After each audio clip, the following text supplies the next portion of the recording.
Hey, hump day, everybody. Welcome to the Sean O'Connell Show. Glad to be with you again here on a Wednesday.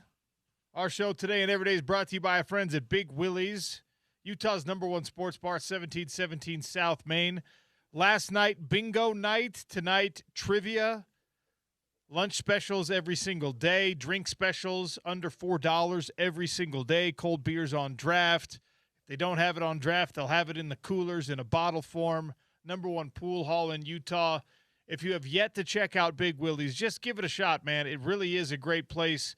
Family atmosphere, fun vibes, and a perfect spot for you to enjoy whatever sport you're watching. Hockey back in action, basketball back in action, college hoops in their kind of run up to the tournament where teams are really shuffling the deck and figuring out where they belong. And that's where we'll start our show today. Utah basketball, man, it is a tough go right now. And we knew that was going to be the case, and the rebuild was going to be probably slow and was going to take some investment and some attention and some effort from the fan base. And Iowa State comes in as one of the top teams in the country, so not necessarily the litmus test that's going to give you a great sense of your progress because they make a lot of people look bad. 24-4 on the season, 11-4 so far in Big 12 play. Iowa State is a really, really good team. That's why they've got that number next to their name. They are coming off wins against Kansas, against Houston. Now, they lost to BYU, and usually the second half of the high-altitude swing gives you a better shot here. Iowa State will finish out with Texas Tech, Arizona, and Arizona State, by the way. Their schedule was backloaded to a certain extent. It helped them to build the record they've got. They beat Purdue when Purdue was the #1 team in the country on the road. Iowa State is good. What you saw from Utah last night was at times a spirited effort, other times a little bit lackluster. Shot selection all over the place. Ball handling and passing all over the place. Terrence Brown turned the ball over 7 times. Now, he scored 18 points in 33 minutes on 10 shots. It was not a bad night for him. Don McHenry added 14. Keanu Dawes had a really good rebounding night. He led all rebounders in the game, but man, it is just hard to find consistency. And I'm starting to, well, I guess not starting to, but it's being reiterated for me how the thing that can separate bad teams from good teams from great teams from elite teams, is the consistency with which you perform at or near your maximum capabilities.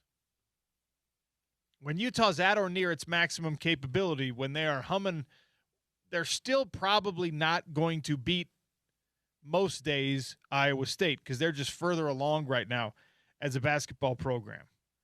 But you have to be performing consistently in this Big 12 conference if you have any hope of making any kind of progress, any kind of splash, any kind of real noise. Utah falls to 2-13 in conference play.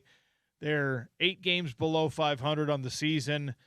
Alex Jensen, you can tell, again, sometimes is really, really getting through to these guys. You'll see these flashes where Okonkwo wants to go up and challenge a shot. You'll see these flashes where Keanu Dawes is diving onto the floor to grab a loose ball or to get after a rebound that went astray.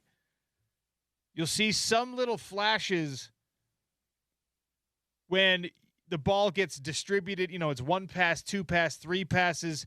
I could go play some hero ball right now, but instead I'm going to pass up that opportunity. I'm going to give a shot to the open man. And you'll see it in like spurts, in short little staccato.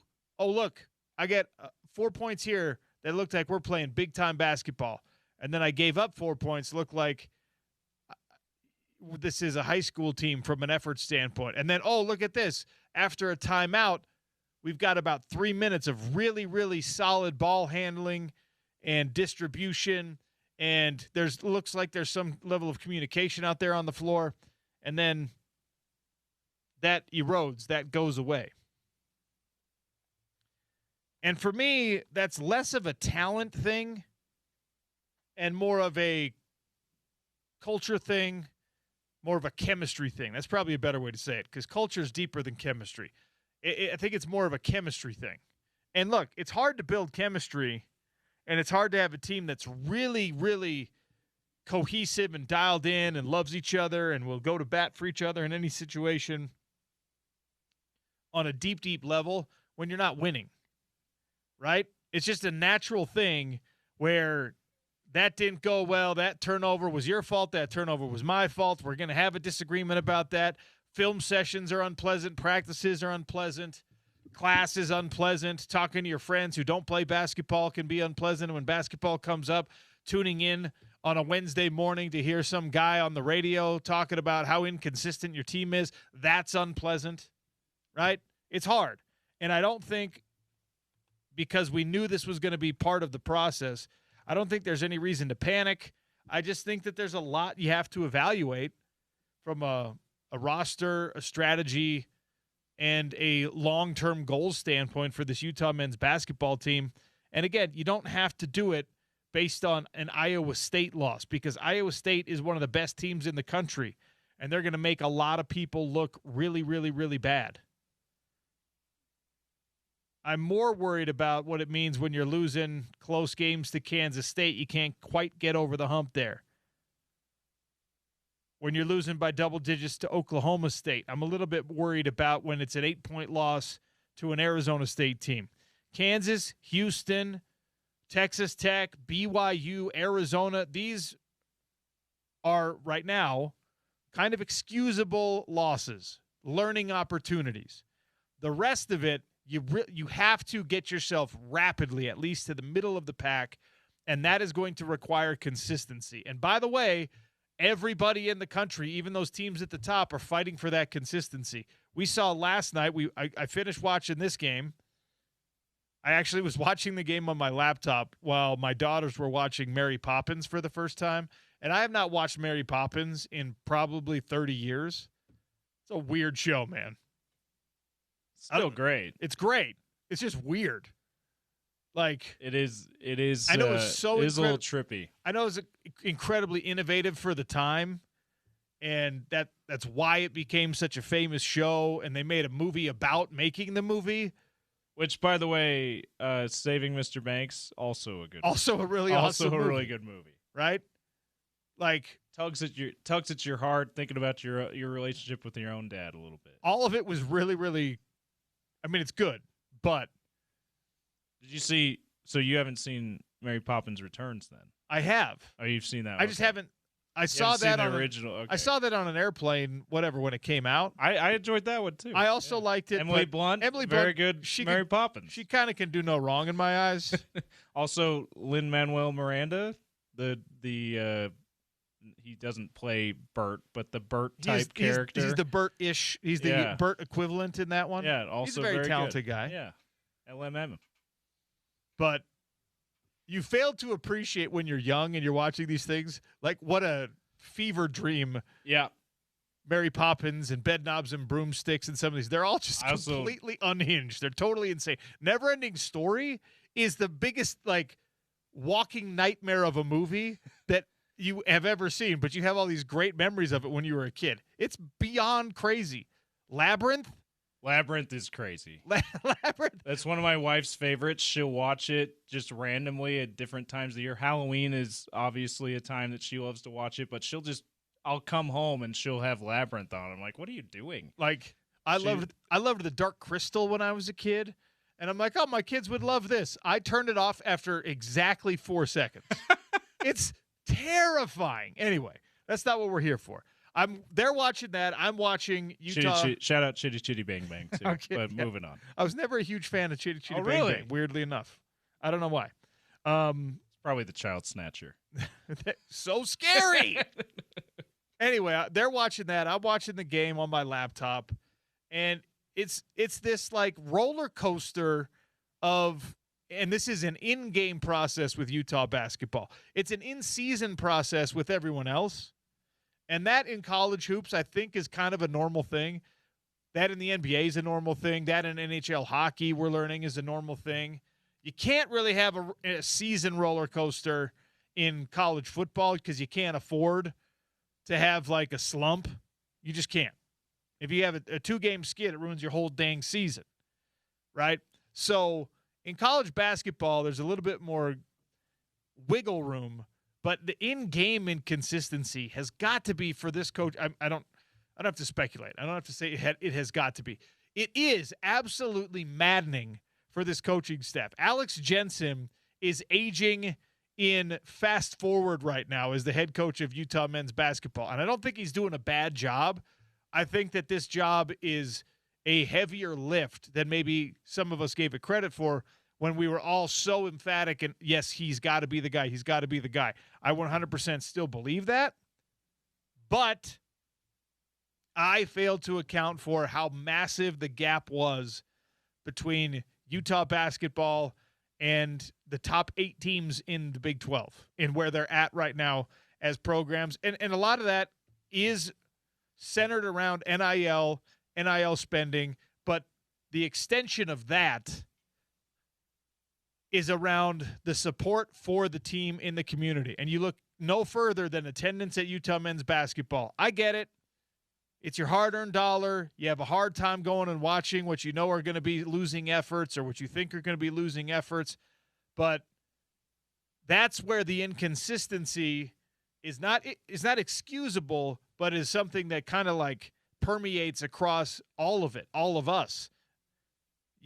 We got to not be fair weather fan base for our running Utes, because we're not for Utah football, or we aspire not to be for Utah football. I'll give you an example. You know what's been bad basketball for longer than running Utes? It's been, well, the Jazz. Bad basketball. I mean, there's levels to this. Maybe not longer, but for about as long as the Jazz, and they announce sellouts when it's not really sellouts. But if you go to the game, even the games that aren't really sellouts, there's still 17,000 plus in that building, and they're still having a great time. It makes me wonder, because the other complaints we've heard about running Utes basketball has been about the Huntsman Center, has been about concessions not being great options in concessions, maybe game operations type stuff, which NBA teams like the Jazz invest heavily in that kind of stuff, so that when you have years like this, you still have a good time at the game, right? I wonder, in college, is there anything that you can do for that's actually going to tangibly increase and lead to consistent increases in attendance? I'm not sure that there is. I think you bring up a good point, and I think the answer, unfortunately, is no, because the benefit that the Utah Jazz have is with 41 home games and with NBA television revenue coming in and all that stuff, the Jazz, they can kind of afford to have the $5 tickets available. You know what I mean? So you can pack the place with families. You could do the $1 hot dog thing. You can do the $2 ice cream or the $3 ice cream thing, whatever you want.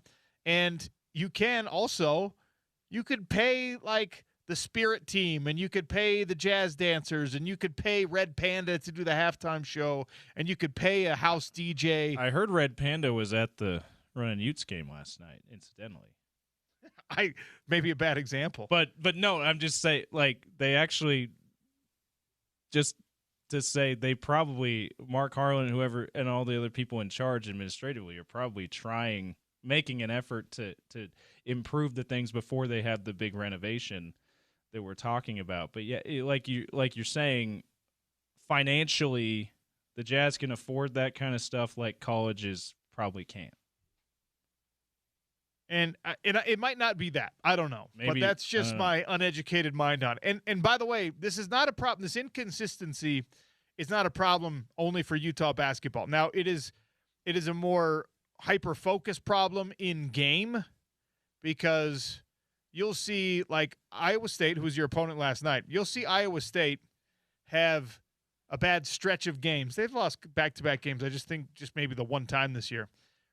And they'll have maybe a bad quarter, but then when they get it dialed back in, the majority of the game that Iowa State plays is going to be a product that is recognizable to Cyclones fans, right? And is going to be recognizable to the coaching staff as what we have worked on and what we have struggled to execute in practice. And there are many nights when Iowa State goes wire to wire playing that kind of basketball. That inconsistency, by the way, for Utah is somewhat expected this year and not overly problematic because of that expectation this year. We saw last night after the Utah game goes final, after Mary Poppins is over, late tip-off. For all of us, after Mary Poppins is over, we were all collectively watching that with you. America was sitting down to retake in Mary Poppins last night. After that's over, right, and you put the kids to bed, BYU tips off, and you want to talk about inconsistency. I spent the last 2 days being like, all right, they found this formula without Richie Saunders. They just beat Iowa State. Is that sustainable? Is that something that and there was just this emphatic, screaming roar of the Cougar rock answer, no. No, it is not sustainable. Why did you even ask that question? That was as bad a performance as any ranked team in any year of college basketball has given us. I mean, in recent memory. They were down 10 points within 2 minutes. They were down 20 at half. They got down 36 at some point in this game. There was a blessed moment of terror, if you're a BYU fan, where you were doubled up. It was UCF 70, BYU 35 with like 6 minutes left to play or something. And listen, UCF's a good team now, but they're not one of the best teams in the Big 12. So that's not at home, especially. That's not one you should be losing by that much. Well, and that was what was so interesting about it, right? Is because if you were listening to like the BYU pregame, if you heard what Jerem Jordan said on the show yesterday, you're like, hey man, like you can't sleep on UCF. UCF is actually better than most people think they are. UCF and BYU have the same conference record. Your closest equivalent from an in-conference results and even from a season results standpoint, even though they're not a ranked team, like UCF is on the same level. Might be ranked this coming week as BYU is, right? And so you're like, okay, so don't sleep on this. Don't overlook UCF. There's absolutely no excuse to do it. It's easy for teams to overlook Kansas State and Utah right now in the conference. You forgive the human nature of 20-something-year-olds, 19 to 23-year-olds, whatever, if they fail to appreciate that, again, this is where that consistency thing comes in, that you have to have a relatively constant level of execution and effort across all Big 12 games if you want consistent results there. So that can't be the excuse for BYU. Oh, it's just a trap game. You're coming off a big win against Iowa State. And UCF is nobody. No, they're not. They're not nobody. They're a really good basketball team. And they were shooting hot in stretches last night, and there's only so much you can do there. But BYU was abysmally bad in a way that, like, I mean, Kevin Young, he's already flirting with disaster with that hairline. It got a lot worse last night against UCF. That was a horrifically bad game for BYU. And Utah's turned in some stinkers this year. I'm not trying to isolate the Cougs. The expectation level, the demand level, the payroll for BYU is supposed to dictate that you do not have games like that. Are you going to lose games? Absolutely yes. Are you going to lose games going away to UCF? Are you going to get blown out on your home floor by the Golden Knights? I mean, if you put that on anyone's bingo card in Provo this year, hey, There's going to be a late February game against UCF, and they're going to come in unranked, and you're going to be kind of like creeping down the rankings, but coming off a huge win, so maybe climbing back up. And it's going to be the most embarrassing performance of your season. Nobody would have given it. And that is where, again, the thing that can separate really, really good teams from great teams from elite teams. I don't know what category you want to put BYU in. I think that they're somewhere between good and really good right now. Yeah, they're not. They're a couple notches down from a great team. Certainly not anywhere near an elite team. I mean, they're gonna be a 6, maybe 7 seed in the NCAA tournament. That's a good team. Again, Utah right now, we have to aspire to that level of consistency, that level of success. But man, BYU coming back down to earth after a really nice win against Iowa State and having the night that they had last night. If you're just looking at the box score today, it was a late game. Nobody on the East Coast watched this thing. That probably saves BYU to some extent, because a 13-point loss is still a bad loss, but it doesn't tell the story of how horrific this performance was throughout. AJ DeBonsa had another night, 29 points, 8 rebounds. It took him 22 shots to get those 29 points, which is not ideal. You shot 33% from beyond the arc. That's not helping your case at all. And UCF, to their credit, red hot. BYU, to their credit, turned the ball over fewer times than UCF did. But again, there was a lack of urgency in certain situations, and really from the opening tip, that is inexcusable. It's inexcusable if you're Utah and you're a bad team in college basketball right now. It's that much more inexcusable when you have a $25 million payroll and are supposed to be among the best teams in the Big 12 Conference. I don't want to take any credit away from UCF. It's not an easy thing to go into that building and win. It's not an easy thing to go into that building and deal with the altitude change. And, I mean, your body clock says that game tipped off at 10 p.m. if you're from Florida, right? So give them the credit that they deserve for it. It was a super solid team effort. Jordan Burks was excellent. But, man, BYU, even with 20 points from Rob Wright, who's been quieter as of late, just bad in that game. And that is where consistency might be the thing that I'm just looking for with every team from now on. Before I make it in, and BYU, if you follow me on Twitter, and you've listened to the show, you've seen me early in the season watching that BYU lineup when they're fully healthy, seeing Keba Keita just filling in that role of don't even give me the ball. I don't even want points. I'm here to block, steal, rebound, foul, and harass everybody else. And you got AJ DeBonsa. And I was like, you know what? This team is very, very well constructed. This is a team that is going to be a nightmare for everyone in the Big 12 Conference. And then you saw them running up against better competition when you got into conference play. And it was like, oh, okay, there are some warts here. So my consistency has been lacking with my opinion of BYU basketball, because I've been on this roller coaster of like, oh, wow, look at what they're capable of. I'm going to see them put 6 games in a row together like this, and they're going to be one of the best teams in the damn country. And then instead, you get them going down into the valleys of that roller coaster, going down that first hill on Colossus, and you're just like, oh, no, this is bad. This is a bad performance. This is a bunch of highly paid players with no chemistry, and they've got no bench, and they've got no depth. What is going on here? And it's very clear, even in this game, it's very clear that Kevin Young and his staff are emphasizing we need something more from our bench right now. Richie Saunders is gone. You guys have to step it up. And it was Kostic last night. They very clearly are getting that message through.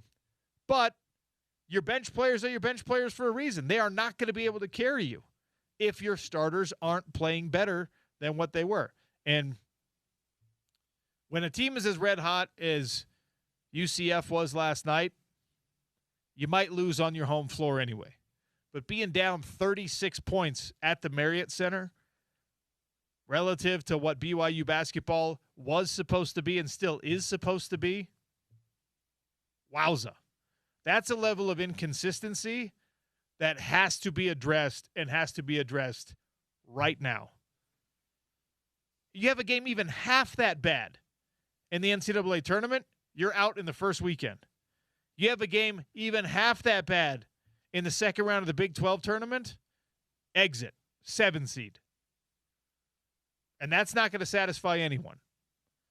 Crumble Cookie Guy's going to be picking up the phone. He's going to be getting off the sidelines to demand a refund if that's the case.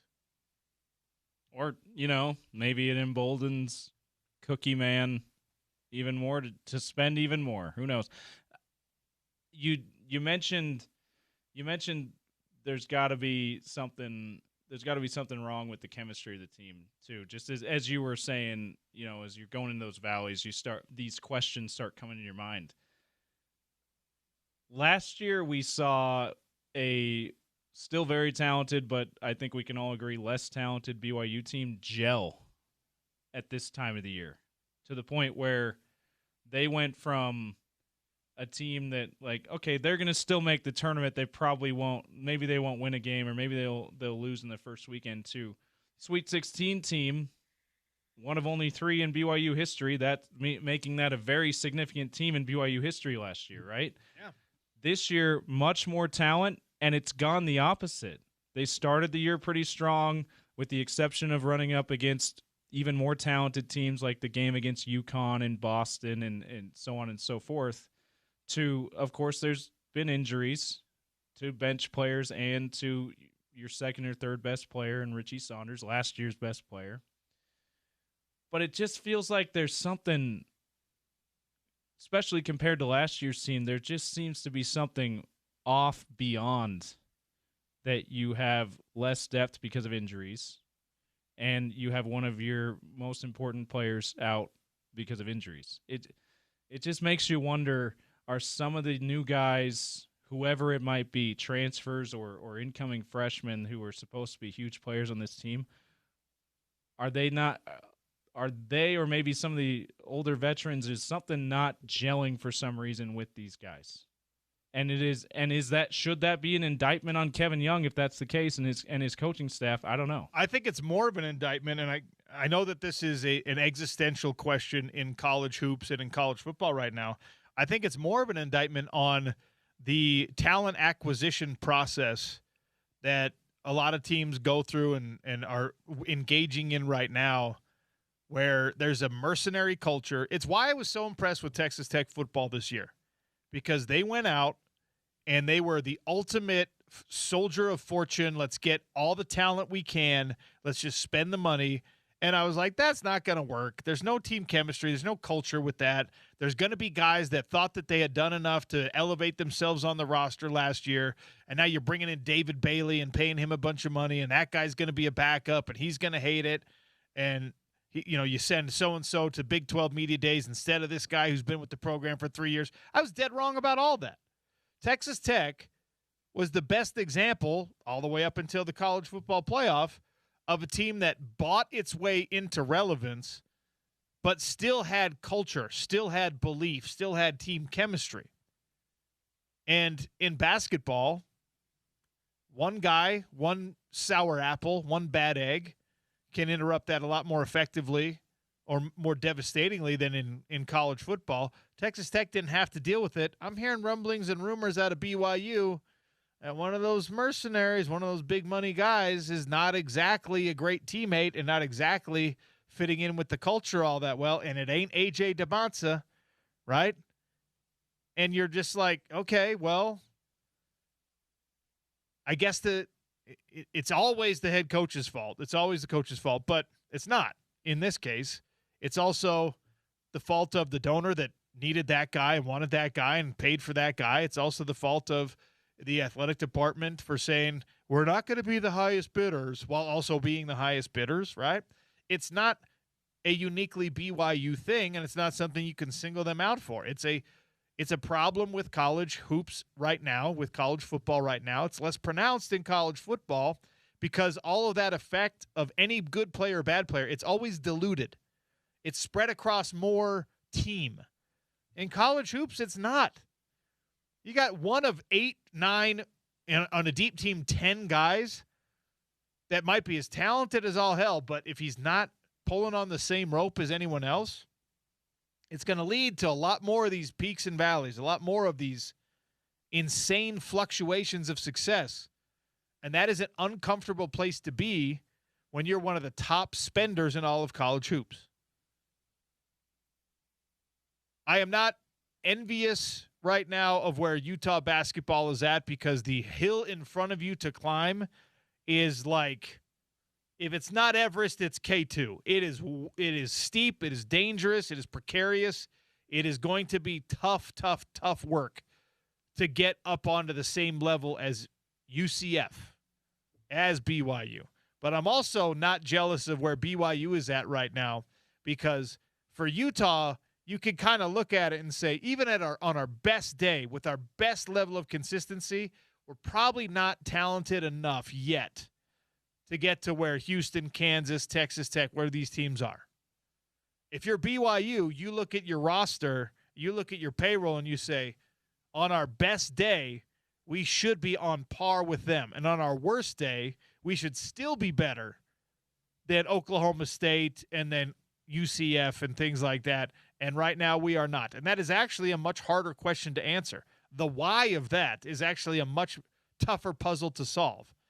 Well, why, when we have the number 1 player in the country, or the number 2 player in the country, or the number 3 player in the country, wherever you think AJ is, why are we still losing by 35 with 8 minutes to go? That shouldn't happen. We should have something better than that. Anyway, even as we talk about the inconsistency of Utah in game and in season, we talk about the inconsistency of BYU from game to game in this season.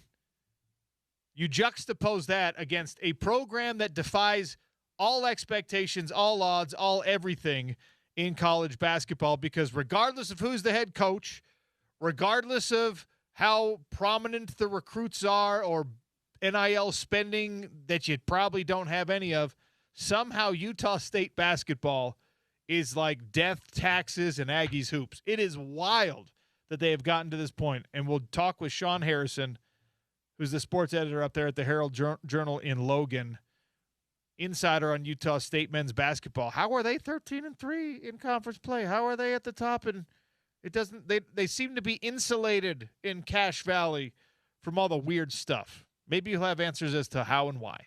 It's the Sean O'Connell Show on ESPN 700 and 92.1 FM.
Early signups are open for the ESPN 700 and 92.1 FM $1 Million Bracket Challenge.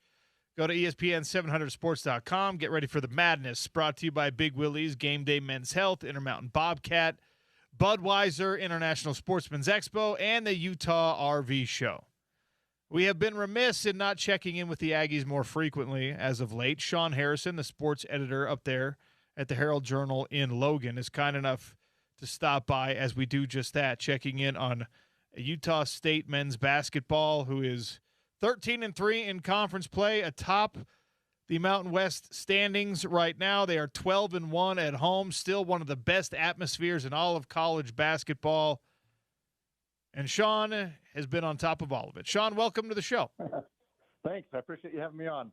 Hopefully you bear with me a little bit. I've had a little bit of a cold, so I might lose my voice, but I appreciate being on. Well, I will do our best to get through it together. Appreciate you giving us some time. You bet. I marvel at this every year when we get to about late January, February, and, you get over the football thing and you start paying more attention to college hoops, and by then the Aggies are already, 16, 17, 20 games in, and 27 in this case, and I'm like, wait. Here they are again, Utah State men's basketball, atop their conference, in the conversation for the tournament nationally. They're going to make some noise again, and every year I marvel at it and say, well, how? Why? In a resource battle that should exclude a little engine that could from Logan, Utah, a program that has had plenty of turnover from a player standpoint, from a coaching standpoint, they are still somehow a constant. Sean, how? Well, one of the things, and it really doesn't have nothing to do with, I guess, what happens actually on the court is the fan support. They've been able to, get some good athletes that come in, some decent athletes, because of the record numbers of fans that show up regularly and cheer on the team. Been able to get some good coaching hires. And the interesting thing is they've had some turnover at the athletic director position as well. So it hasn't been just one athletic director hiring, hitting some home runs with some coaches, but they have had some good coaches. They've made some really good choices there. Haven't been able to hold on to them very long, but have been able to get some good coaches. Right now, this particular team kind of has a mix. You actually have 5 guys that did stick around from a year ago. And actually, a couple of those guys have been here for now 3 years, which is almost unheard of. But yeah, and then you've got a mix of some really good freshmen and 5 transfers. So you got 5 transfers, 5 freshmen, and 5 somewhat veterans that make up this team this year. And then a coach Jared Calhoun, who knows if they're going to be able to hold on to him much longer. His second season here at Utah State. But fans, they have had 7, 8 sellouts now this year at the Spectrum, at the D. Glenn Smith Spectrum, where they play their games, and they normally almost fill that thing up on a regular basis. But this year, for whatever reason, there's been a lot more excitement, and they've broke the record for the most sellouts for a season this year with 8, and they still have 2 more games to go. So I think a lot of it's the atmosphere. Maybe you can say there's not a lot to do in Logan. I can kind of argue with you on that sometimes. I think if you like the outdoors, there's lots to do here in Logan. But definitely in the wintertime, basketball is king, and people are coming out. People are supporting the team, and it kind of carries over. I mean, you talk to any of these athletes, especially these guys, these transfer guys that came in, and every one of them just lists very number one, the fans, the passion of the people in the community for basketball is why they chose to come play at Utah State. So I think that's really helped. You mentioned the guys that have stuck around, even for, like you said, the rare unicorn duration in college hoops now of 3 years, and maybe you'll get 4 out of Mason Falslev or whoever. Maybe, yeah. But I just spent a bunch of time ranting about how this BYU team is so incredibly talented this year, but maybe lacks a little bit of chemistry. The same thing with Utah basketball. They're not hyper talented, and they don't seem to have a ton of chemistry in certain moments either. So how much do you think that the cohesiveness and the chemistry of this Aggie team has allowed them to build this success? I think that's a really big thing. You go back a few years, you had Sam Merrill, even Neemias Queta spent 3 years here before he's now starting for the Celtics. You got some players that have kind of built a little bit of a foundation. They've always had players before this whole NIL and transfer stuff that stuck around. You did lose some players here and there, but you've got a core, and you got your Mason Falslove, another guy, Carson Templin's been here for 3 years. I think those guys really set a tone for the rest of them. They kind of just their work ethic has been really good. These new guys come in and find out what it's like, and then just love how much they're loved by the fans and the community. But I think those guys definitely set a tone for the rest of them, and I think that definitely carries over. In crunch time, they look to Mason Falslove. I mean, he's the guy that just makes a lot of plays. I mean, they've got a couple of new guys this year that have made big plays and done some big things for the Aggies. But really, when it comes down to it, Mason Falslove and Carson Templin are really the heart and soul of this team this year. I actually put a question out yesterday about who right now is the biggest star athlete in the state of Utah, because the Jazz are a little bit down and the Mammoth are on the rise, but maybe not fully mainstream for every sports fan yet. And A.J. Debonsa is the number one player in the country maybe, but, he's going to be here for about 5 minutes. And a couple of Aggie fans came in, they said, no, the most electric player, the big star right now is Carson Templin. So I think that's a testament of just the fan favorite that he is with some of his hard-nosed play and his hustle. Oh, definitely. Mason makes a lot of plays, but Mason's not one that really seeks the spotlight.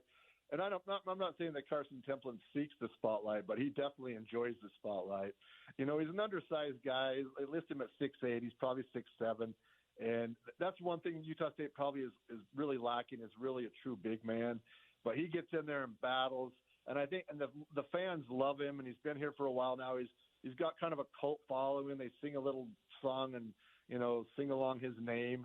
And whenever he does anything, it seems like anymore. And they've got a new DJ this year that's doing stuff for the home games, and he's actually come up with a little thing that whenever he does something big. And, he is definitely, of late, for sure, really been playing well. He's had couple of 18-point games. He set his career high the other night with 20 points. And, normally gets more rebounds than what he's been getting, but he just gets in there, mixes things up, leads the team in block shots, and he's just a hustle guy, gets on the floor and gets dirty, and definitely a fan favorite. I don't know if I would say he's the best guy on this team or anything, or the state, but he definitely has a following and is loved up here. Oh yeah, it's a star power conversation more than it's are you the best conversation, because you got to people seem to like what he offers both on and off the court. Bracketology has this team as like a 7 seed right now, right? Is that where they belong?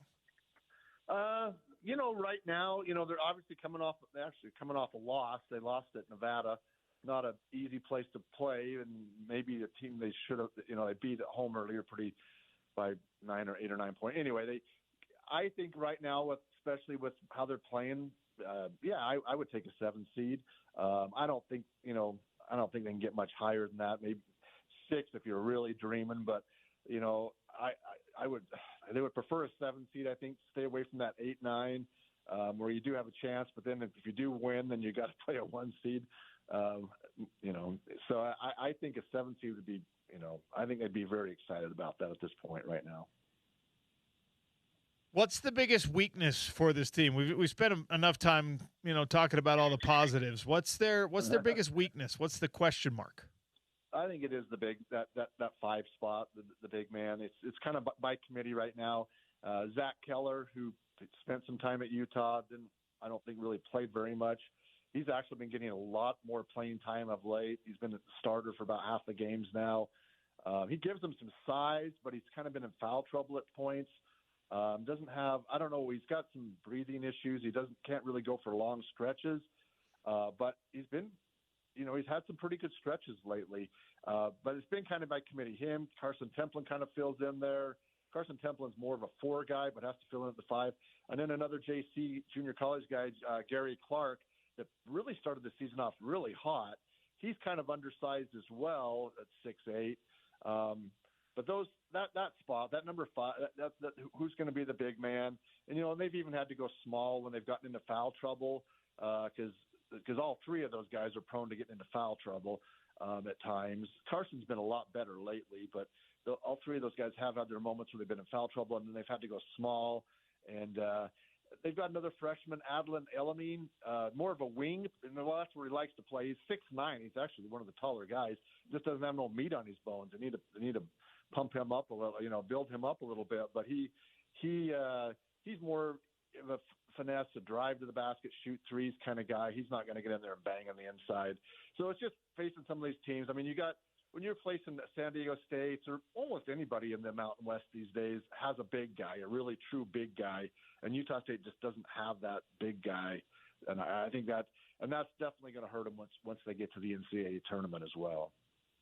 I saw this is more of an Aggies all sports thing than it is purely basketball, but there were a few Aggies that were having fun with the idea that Utah fans were so up in arms and so hurt when their coach left for another school and when some players followed him in the transfer portal, because that's something that has happened at Utah State with more frequency, or relatively more frequency, for obvious reasons there. And yet in basketball, they've been able to kind of handle it. In football, I think that they're headed the right direction with Bronco Mendenhall, but we'll see.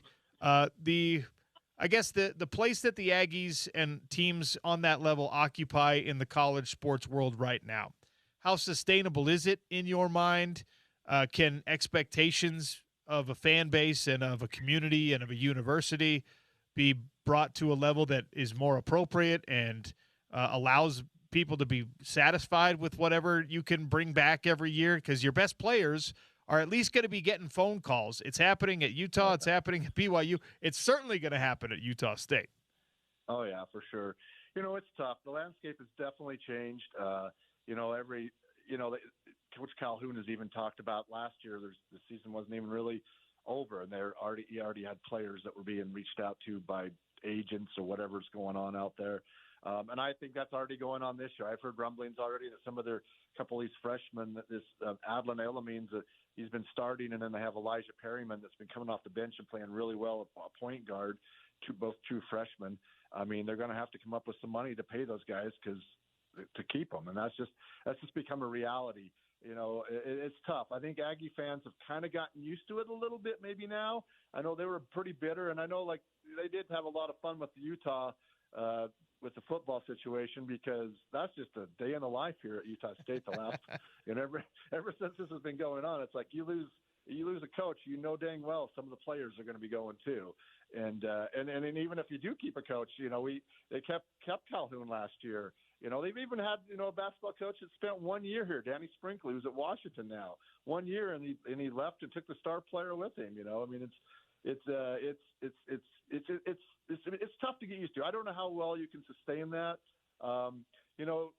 Just try to be competitive in the league. You look around the Mountain West, which I know is now splitting into the Pac, whatever you want. I mean, they're calling themselves the Pac-12.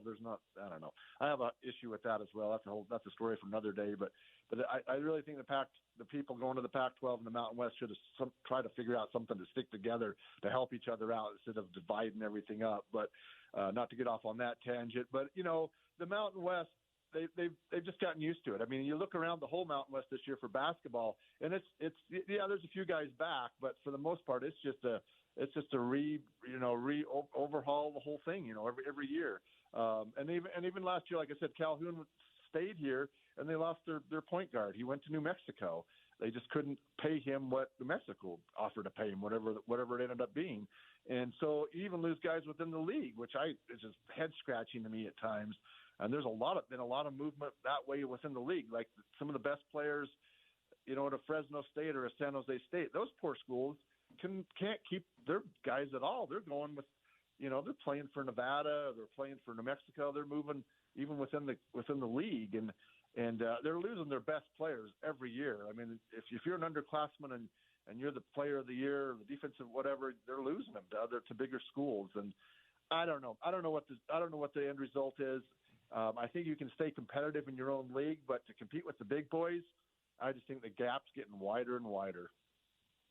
Would we be would it be good for Utah State, for all sports fans, to like create a true separation? In basketball, I think, the tournament has to stay what it is. But in football, especially, if we had, the whatever, top 60 teams, 50 teams, 48 teams, whatever it is, if they peel off and they do their own thing, would the rest of the country be better served under a different rule set? Maybe, not the same level of pay, et cetera, all that stuff expected. If we separated it and had a championship for that lower division, would it serve the fans and the athletes? Yeah, I think that would be more exciting, really, for the fans. I mean, I have a hard time. I try to put myself in fans' shoes sometimes. How do you even build a relationship with athletes when it's a constant revolving door? And I think ultimately that's probably the best option. Really, is to have another division, have a place where you'll be competitive and you have a chance to play for a title. Basketball, there's still that dream of.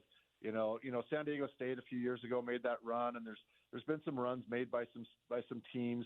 I don't know. I think you're going to see less and less of that, especially now you're seeing guys that are pros in Europe or in the G League or whatever making it into college. I don't know what's going to happen to the college game. I love March Madness. I love the rooting for the underdog. So I really hope that doesn't get completely destroyed by what's going on. But as far as football, I think you're going to have to create another division to really make it competitive. Well, Sean, enjoy the rest of the way for this Utah State basketball season, and we'll check it again after some spring ball, all right? All right, sounds good. Anytime, guys. Thanks for having me on. Sean Harrison, sports editor up there at the Herald-Journal in Logan. Utah State men's basketball on top of the Mountain West Conference, and as I already said, projected to be right now, as of now, a 7 seed in the upcoming NCAA tournament. All right, we're going to take a quick one here. The hot lunch, I'm going to make another case for something we talked about yesterday, all right? There was a lot of poo-pooing of the dirty sodas. There was a lot of negative reaction. I'll give you the results of the poll that I began and that I started on yesterday's show. But I'll tell you why this is just a minor league baseball thing that you all need to wrap your arms around. The Sean O'Connell Show on ESPN 700 and 92.1 FM.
All right, James will not be surprised by this in the hot lunch today.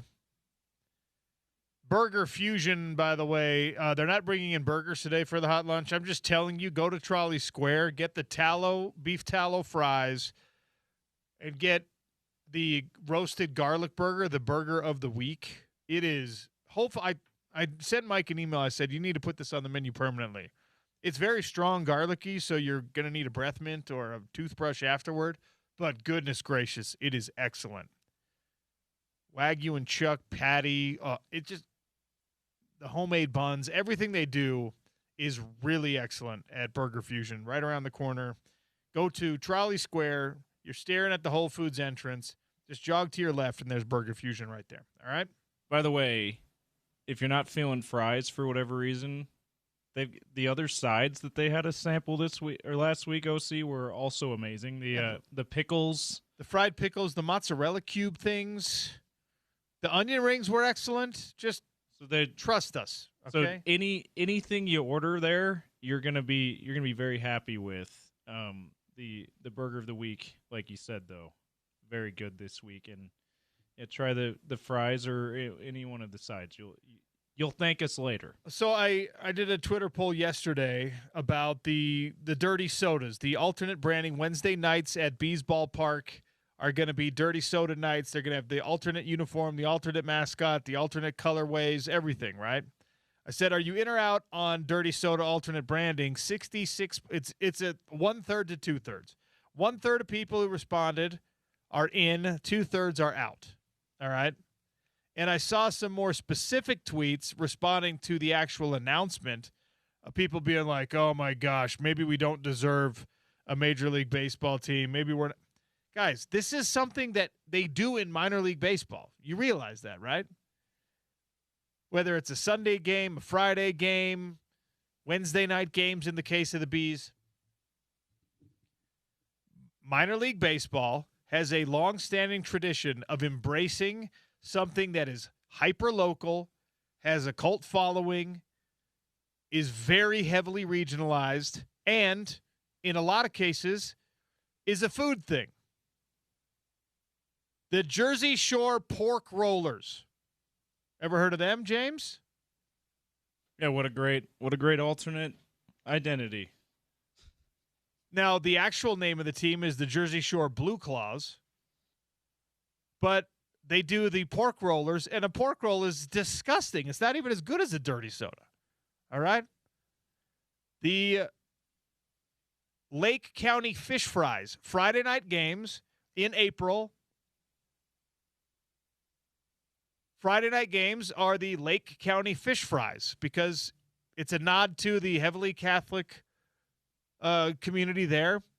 You have a fish fry on Fridays because Fridays during Lent, you don't eat meat. You eat fish, right? That's the Lake County Captains. That's their alternate branding. Utah Dirty Sodas fits right in with the pork rollers, the fish fries, the Akron cream stick donuts. Do you think people in Akron, I guess it's you think they're really excited about a team name permanently being the Cream Stick Donuts? No, they're not.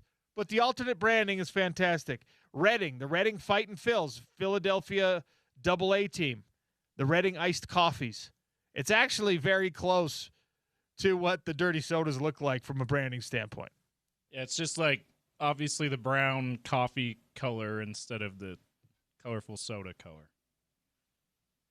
Akron, the Akron Rubber Ducks, that's Cleveland's AA team. They've done this with several different foods. This year it's the Akron Chip Dippers. Okay? It's an anthropomorphic dip container dipping a chip into its own head as the logo. All right? Because apparently French onion dip is a big thing in Northeast Ohio. They've also been the sauerkraut balls in the past. The cheese salads, I don't even know what that is. And the JoJo's. Again, I don't know what a JoJo is from a food standpoint. Cheese salad's not a Minnesota. That's Are you like sure? a very Wisconsin thing. Like, hey, you making a salad? Yeah, it's totally made of cheese. Did you see what Palm Beach is doing for their alternate branding this year? I did not.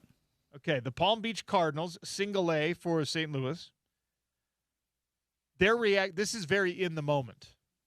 Their alternate branding this year is going to be the Palm Beach Frozen Iguanas because there was that weird cold snap in Florida this year. All right.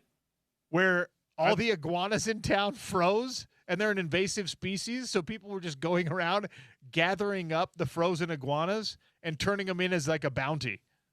I did not. Florida man, what a story that is. Right? I thought that was a nod to the weird Australian daytime TV show incident with the drunk woman on the show talking about iguanas randomly. Did you miss that? I missed that. True story. The Athletic even wrote about it. The Montgomery Biscuits, the Jacksonville Jumbo Shrimp, the Lehigh Valley Bacon, the Savannah Bananas, for hell's sake. So can I tell you what is different and kind of off-putting about the dirty sodas than makes those things not as off-putting? Okay. So LHM Group owns Swig.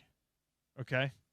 So they clearly said, let's make something that instead of just doing a weird alternate identity, just to have a weird alternate identity like these other ones are that fits with the local culture. Okay. Yeah. Let's also find a way to boost our sales. Okay, so you're mad at a business for having a good business plan? I just think it's tacky.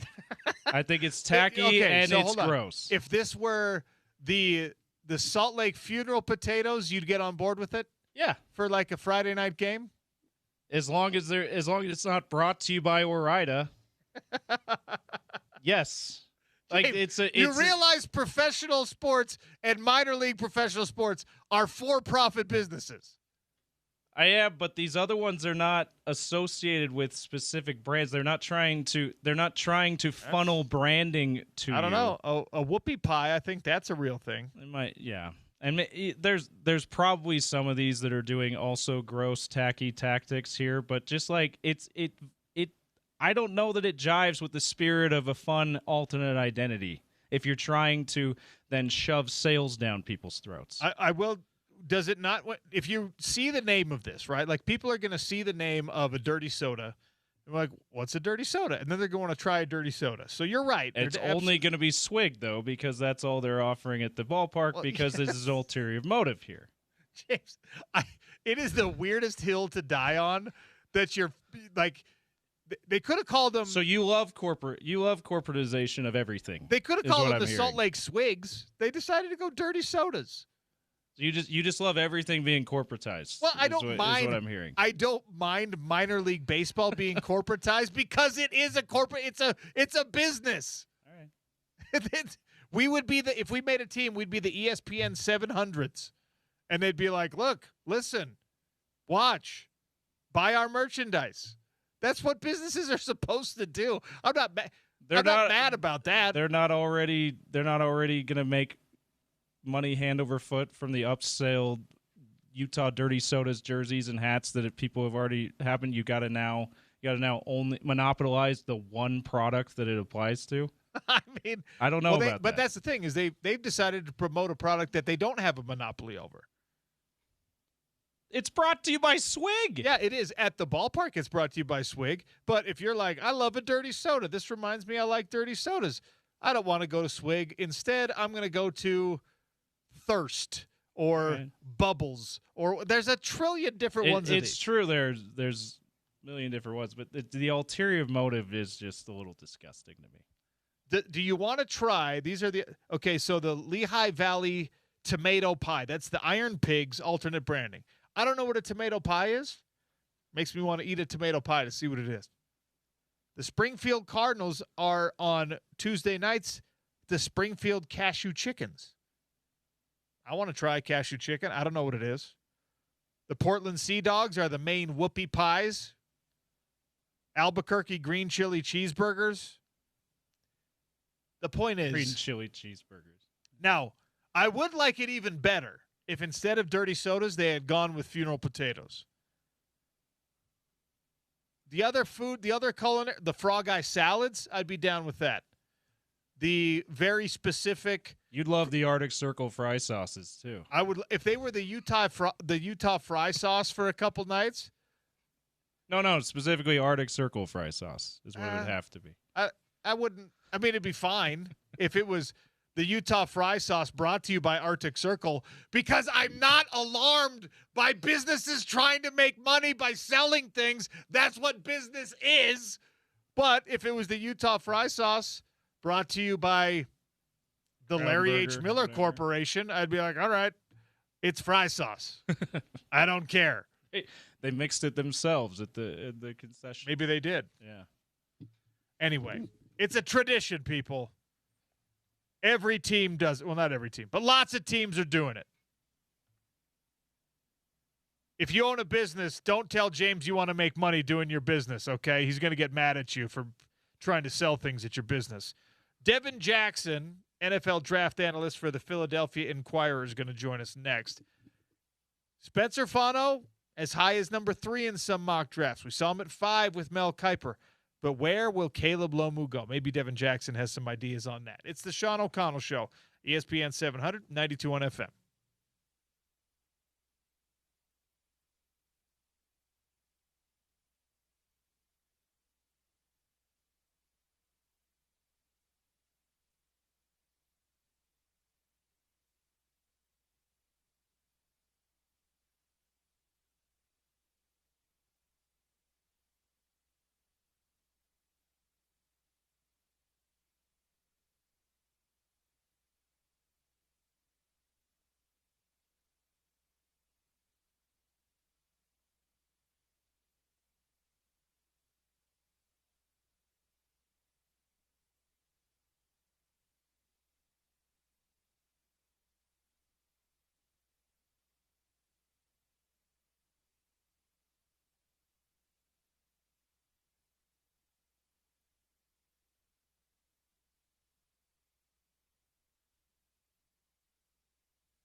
Our next guest is the sports editor and NFL draft insider at the Philadelphia Inquirer. I guess it's been about a year since we spoke with Devin Jackson, who's kind enough to join us now on the Sean O'Connell Show. Devin, welcome again. How are you? Doing great, Sean, here at the NFL Combine in Indianapolis. Just finished up talking with some prospects, the defensive line and linebackers, before they test tomorrow night. But yeah, I'm happy to be back. And yeah, last time we talked, it was, I believe, the eve of the NFL draft there in Green Bay. What is the scuttlebutt around that particular group of players? It's linebackers and D linemen who get to run the drills first, so we'll start to get some of the numbers on their performances. We know that this year is considered kind of a shallow QB class, so that hasn't dominated the conversation. But are linebacker and D line considered to be deep in this year's draft? Yeah, very deep. You look at linebacker to start. Got Arvo Reese and Sonny Styles, both linebackers from Ohio State. And with Arvo Reese in particular, is he going to play edge rusher? Is he going to play linebacker? It's been a lot of discussion and a lot of projection in either spot. Obviously, he played more of a traditional linebacker role with some pass rushing duties. And that was a big topic that people asked him, does he see himself more as an edge rusher? Does he see himself more as a linebacker? So that was kind of the big discussion here early in the morning. Sonny Styles, really talented linebacker for Ohio State as well, more of the traditional linebacker role, former safety converted to linebacker. So, yeah, the group is very deep at linebacker this year, and those guys lead the list. C.J. Allen from Georgia is right behind them as guys that are at the top of this class, and some interesting guys on day 2 and day 3 as well. And then you look at defensive line, both the edge rusher interior defensive line class was, heavily, kind of a group that both groups that are really strong and talent-wise. And, I think obviously edge rusher, you look at David Bailey from Texas Tech is one of the top guys in this class. Ruben Bain from Miami, and all the other guys as well. You look at interior defensive line. Lee Hunter from Texas Tech was a guy that a lot of people wanted to hear from and talk to. Peter Woods, probably the biggest enigma of the group, a guy that really dominated 2024, not so much in 2025 at Clemson, but is a guy that a lot of teams are really interested in. So, yeah, it's a great, position groups to start off with. 3 of the position groups, edge rusher, interior defensive line, and linebacker being some of the strongest in the class. I'm glad you brought up the Arvell Reese thing, because he seems like he wants to be campaigning with teams like, hey, consider me more of an outside linebacker, of an edge rusher. And from a draft standpoint, right, we know this, that where you get picked determines your salary, determines your signing bonus and all that stuff. It's uniform now through the collective bargaining agreement. But if he's seen as an edge rusher or a pass rusher or an outside linebacker versus an off-ball inside backer, that makes a big difference on like your pay outlook over the course of your career. Do you think that is a big influence as to why he and his camp want this to be the way the NFL approaches him? Yeah, absolutely. And you got to look at the positional value in that aspect. Like, if Arvell Reese is just a stack linebacker, he's not in the discussion to go top 3 or even go top 2. But the fact that he has some edge rushing ability, potentially projecting him to that spot, I think has made the conversation around him even more interesting. He's a guy that coming into the year, not a lot of people knew about his skill set, and the fact that he was able to do so many things well for Ohio State, being in the box, being a guy coming off the edge, being kind of a QB contained guy. I think it's only made the interest around him grow, and is a big part of the reason that teams want to take him so high, is because he can do a little bit of both. But obviously there's a fine line, and you don't want a guy that, was kind of the jack of all trades, master of none, and you don't have a defined position. But obviously the tape shows that he can play, stack linebacker. But, if you have the edge rushing versatility to you, can you turn to a guy like Micah Parsons, who played stack linebacker at Penn State before transitioning to edge rusher? Same thing with Abdul Carter as well. So if Arvell Reese wants to go that high, teams have to feel pretty good about his ability to potentially be a pass rusher at the NFL level. All right, let's dial in on the local guys here in the state of Utah, especially the Utes. Outland Trophy winner Spencer Fano. I've seen the several different projections for him in several different mock drafts, as high as 3, potentially down low in the 10 or 15 range.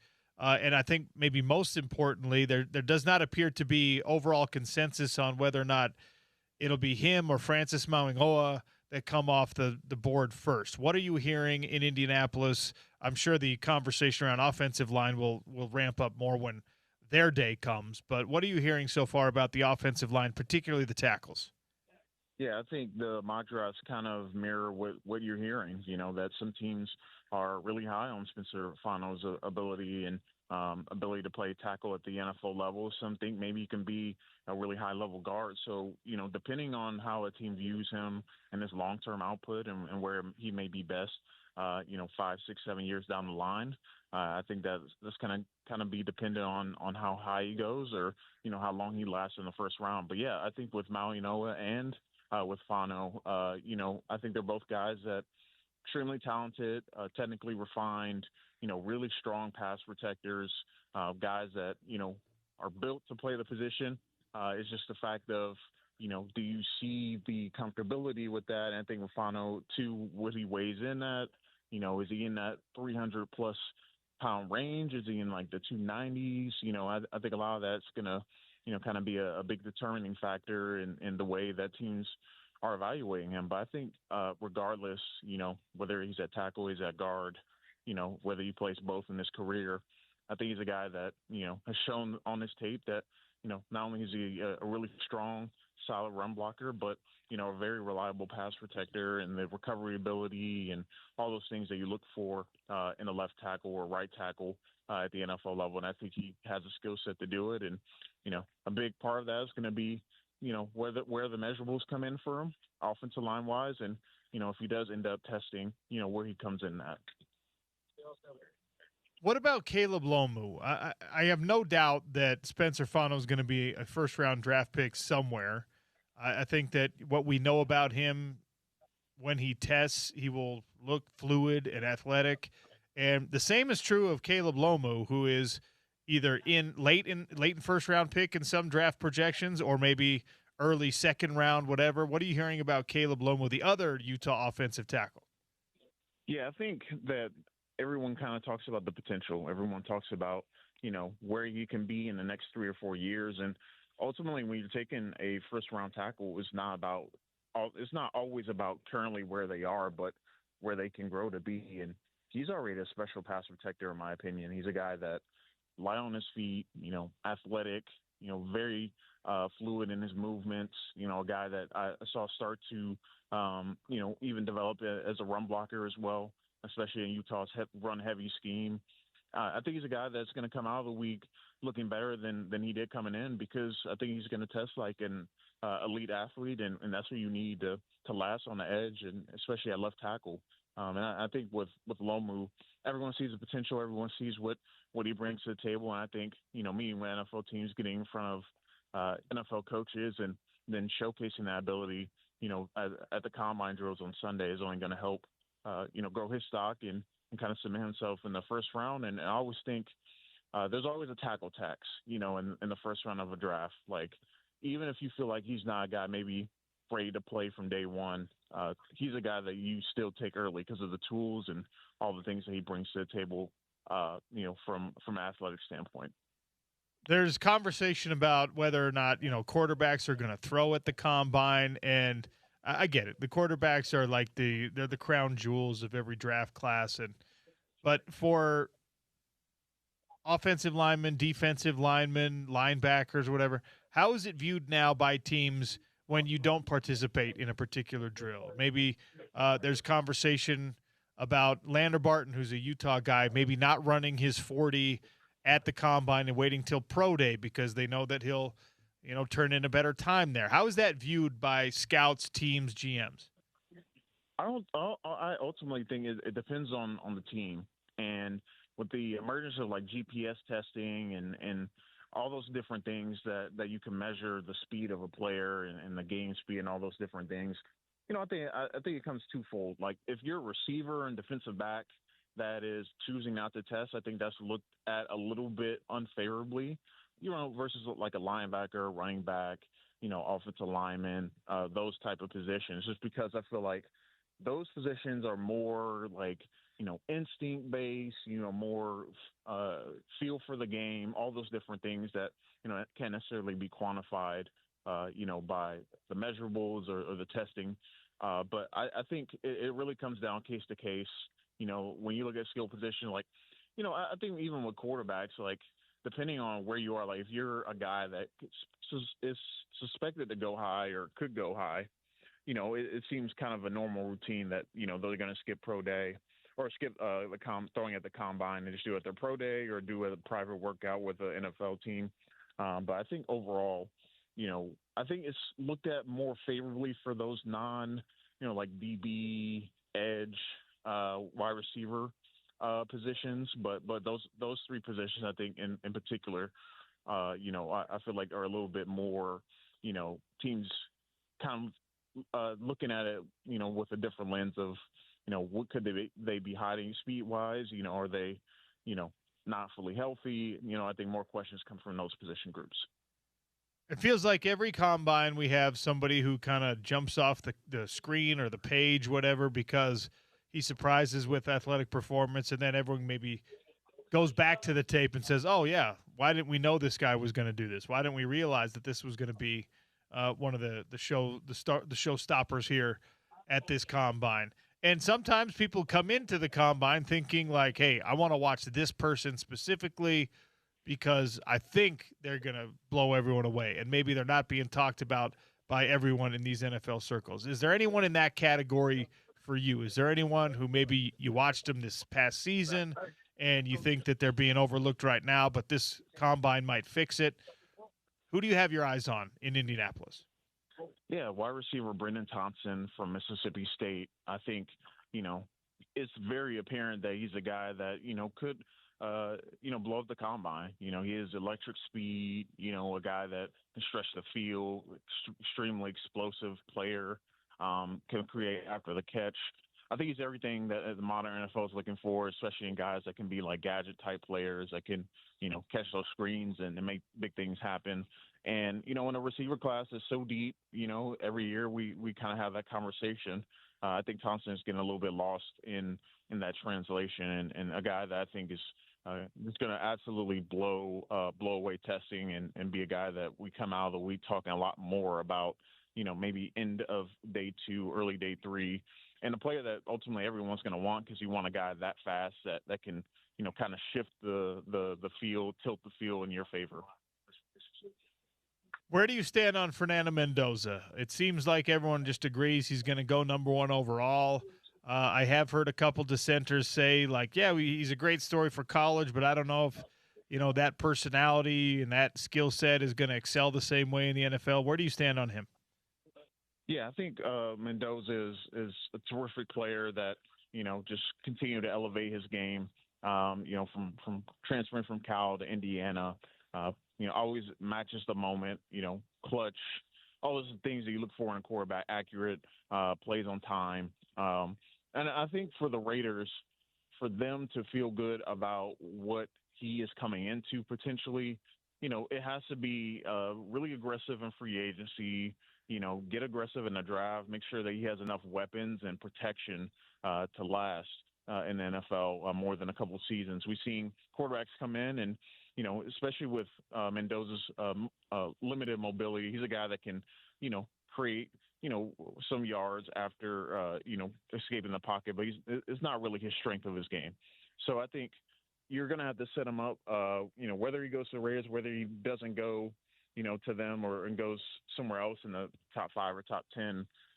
They have to put, some quality pieces around him, both offensive line wise, both as well as receivers, tight ends, all those different things. So I think for Mendoza to be successful, it's not going to be just about him getting him in the building.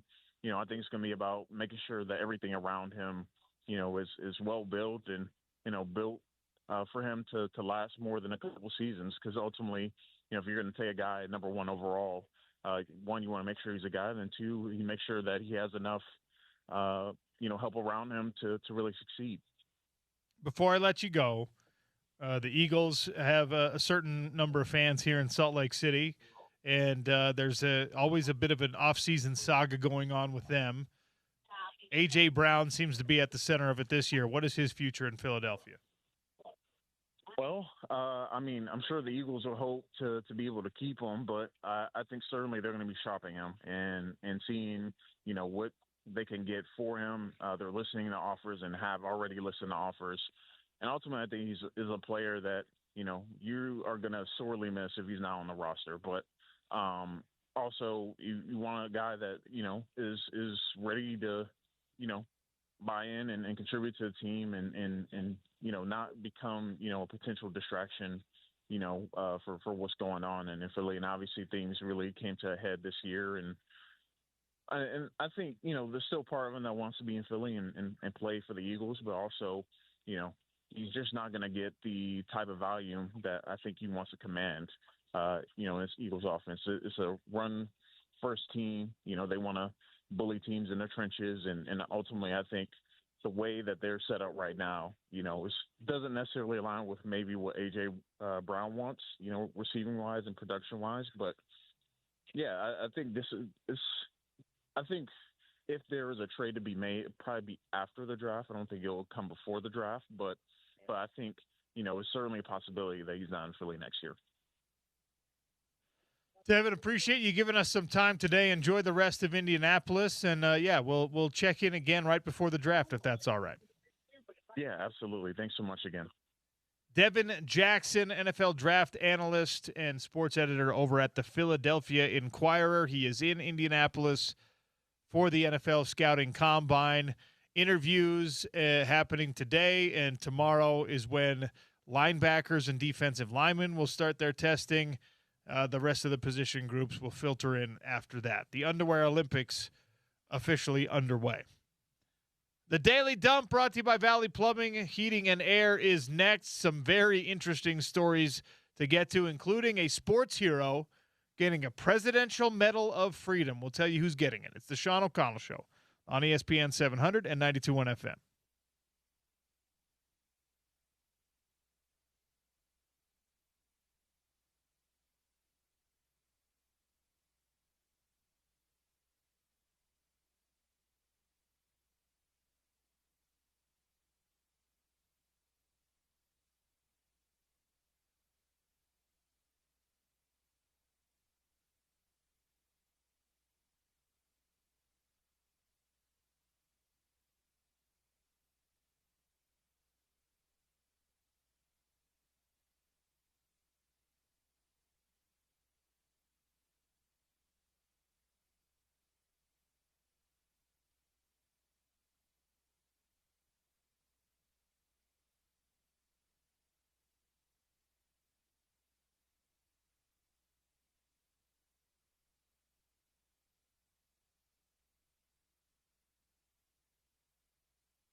Valley Plumbing, Heating, and Air, the truck with the tuck, now handles all of it. They've been a long-time staple in the plumbing community. And pretty recently, they expanded their services into heating and air as well to the exact same level of consistency, success, and customer satisfaction. Look for the truck with the duck, valleyplumbing.com, and tell them OC sent you. All right. The Daily Dump. Where do we stand on Mark Pope? Have we decided how we're feeling about whatever Mark Pope does at Kentucky? You know, the local connection, very obvious, and usually there's some type of decision-making for a fan base on whether they want to support the guy when he moves on to the next job, especially if he goes to big blue blood. In this case, Kentucky basketball is a blue blood. So are we rooting for Mark Pope in the state of Utah? Are you rooting against Mark Pope in the state of Utah? James, where do you think most people stand on this?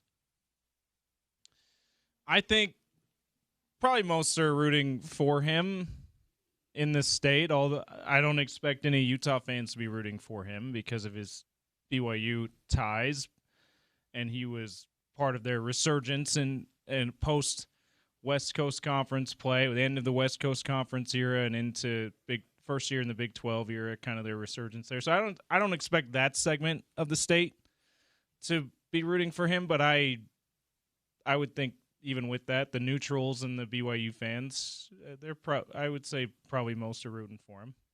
Well, Mark Pope is fined $25,000 by the SEC for post-game conduct and comments about the officiating following the Kentucky Wildcats game against Auburn. This was earlier in the week.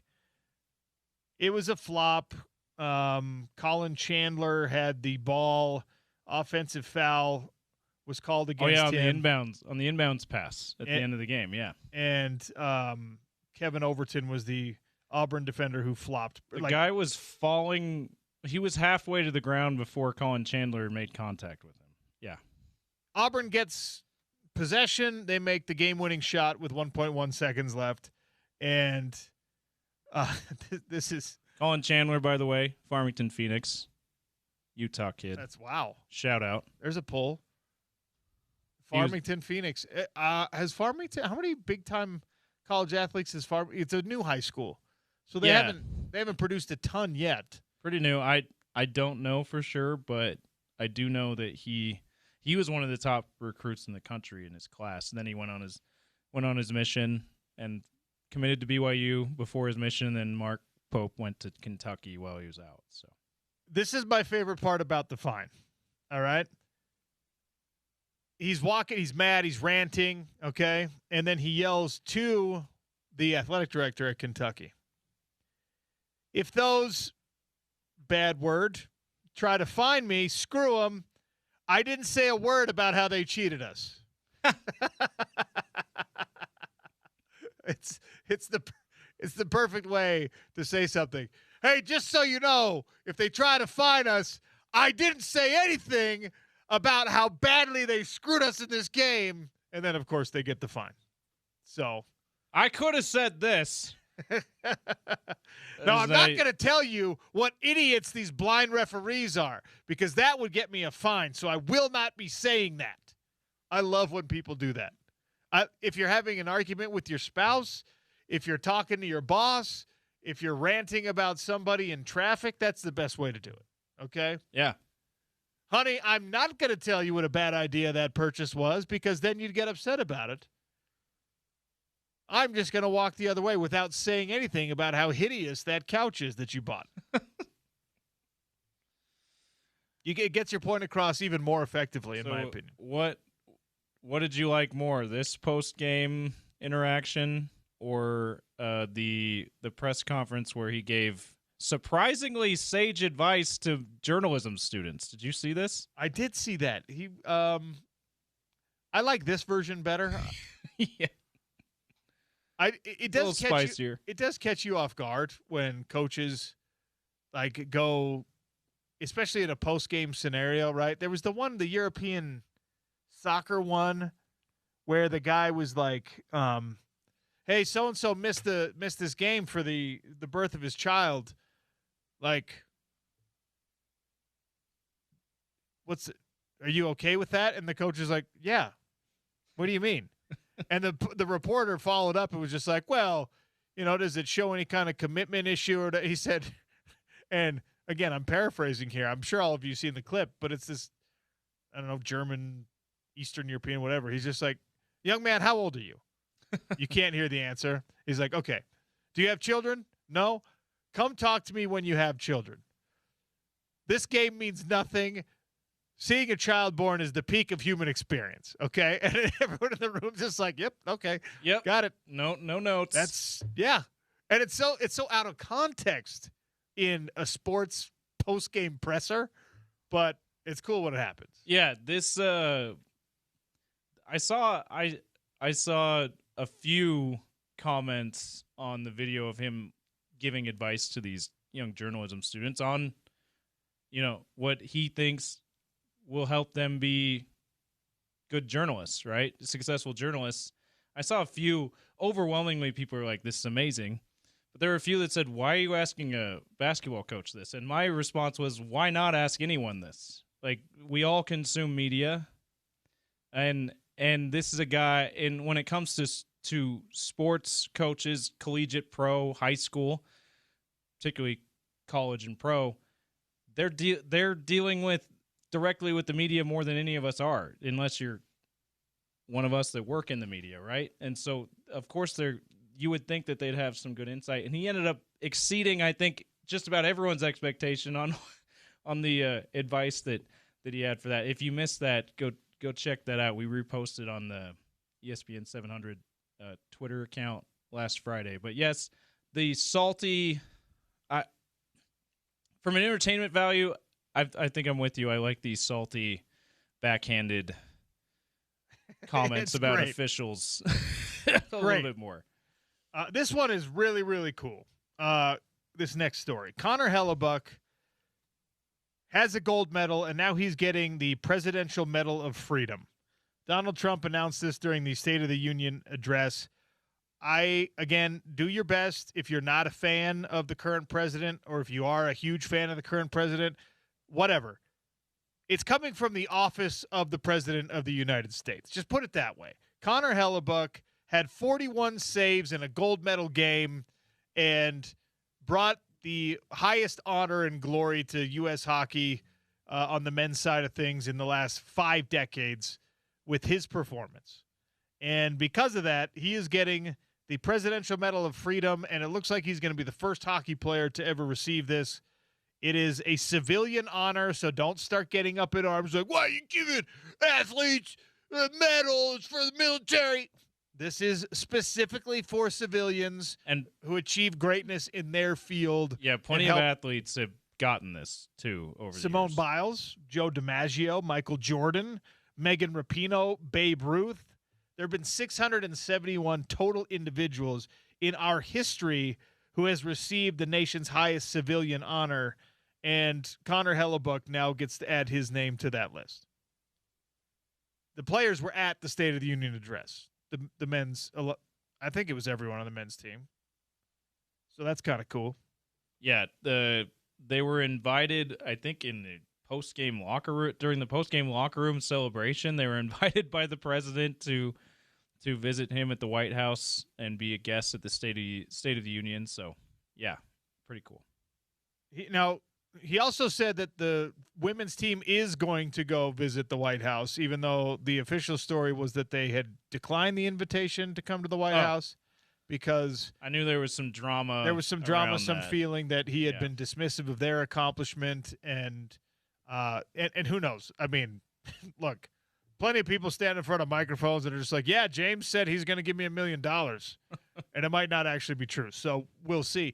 Now, the other spin-off story of this is that Flavor Flav, of all people, Flavor Flav, when that whole thing with the U.S. women's team potentially turning down an invitation to the White House, he hopped on social media and was like, well, how about you guys come to Vegas and party with me instead? I will host you in Vegas and we'll celebrate your gold medal. Apparently that invitation was accepted. So I guess Flavor Flav might be hosting the women's national team, hockey national team, gold medalists going to party in Vegas with Flavor Flav. Flavor Flav. Wow. Look, I can say this is something I'm very proud of in my life, and I say that tongue in cheek. I have actually partied with Flavor Flav before. Have you? So was it one of your fight?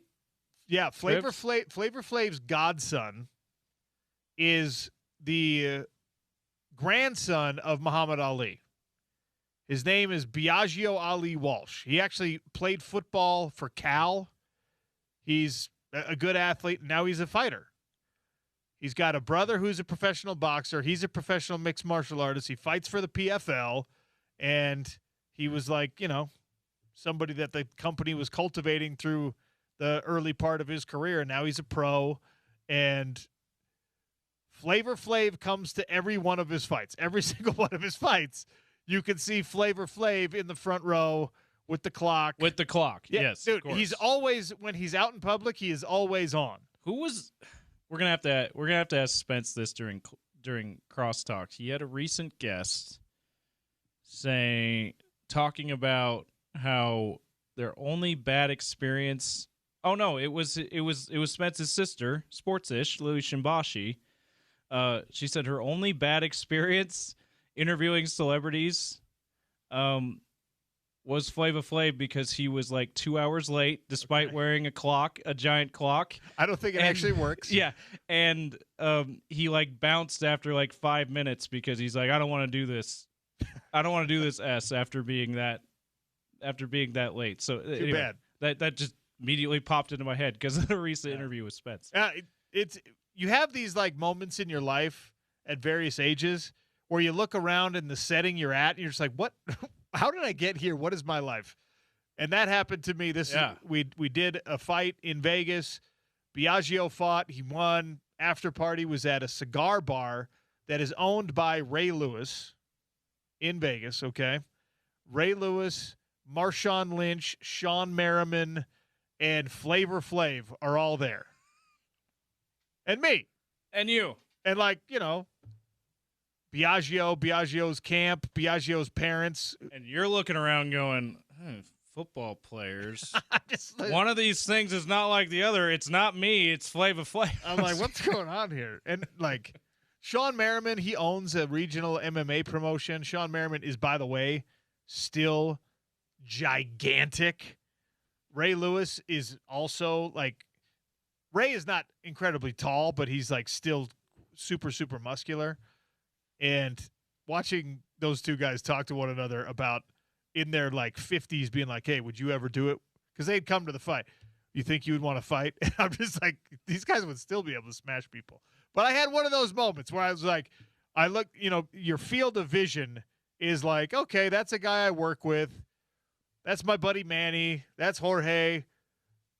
He does our Spanish language commentary. We're hanging out. We're having some hors d'oeuvres, some snacks at this after party. Oh, there's the fighter. This is kind of his thing. There's his mom and dad. And then it's like, wait, that's Ray Lewis. That's Sean Merriman.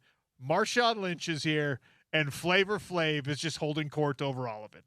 And you think about your life, and you're like, how did I end up in this room? Was that your first interaction with Ray Lewis, or had you met him before? I've actually, Ray, it's weird. But, I've been around Ray Lewis a lot now because he was an investor in the company, and we've done a bunch of different things with him in the PFL, a bunch. So I, know Ray Lewis. That's right.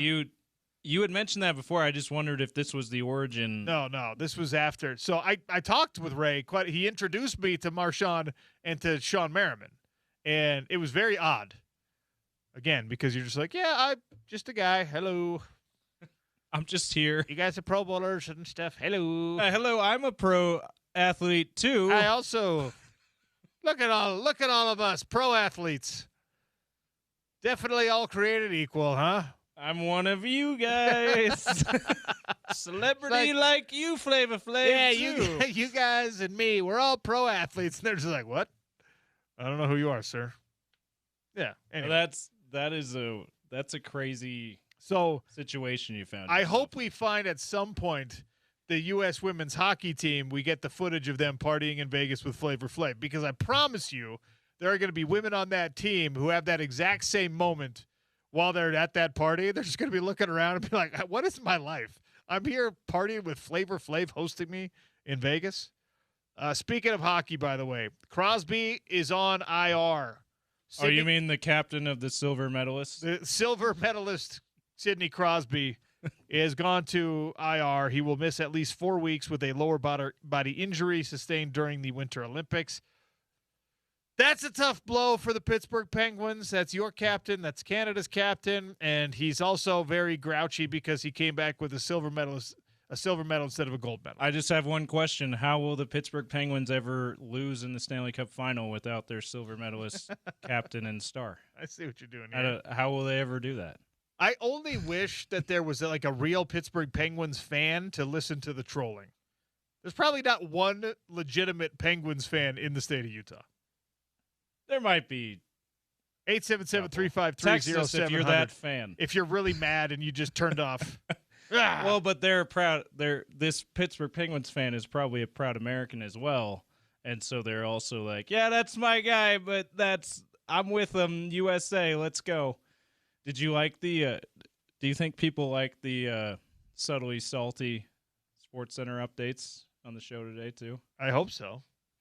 James made sure to highlight that it was a silver medalist for Crosby in the Crosby story, and the fact that the star of the hated Colorado Avalanche is silver medalist Nathan MacKinnon, who hopefully he struggles to score on wide open nets tonight, just like he did in the gold medal. Can you?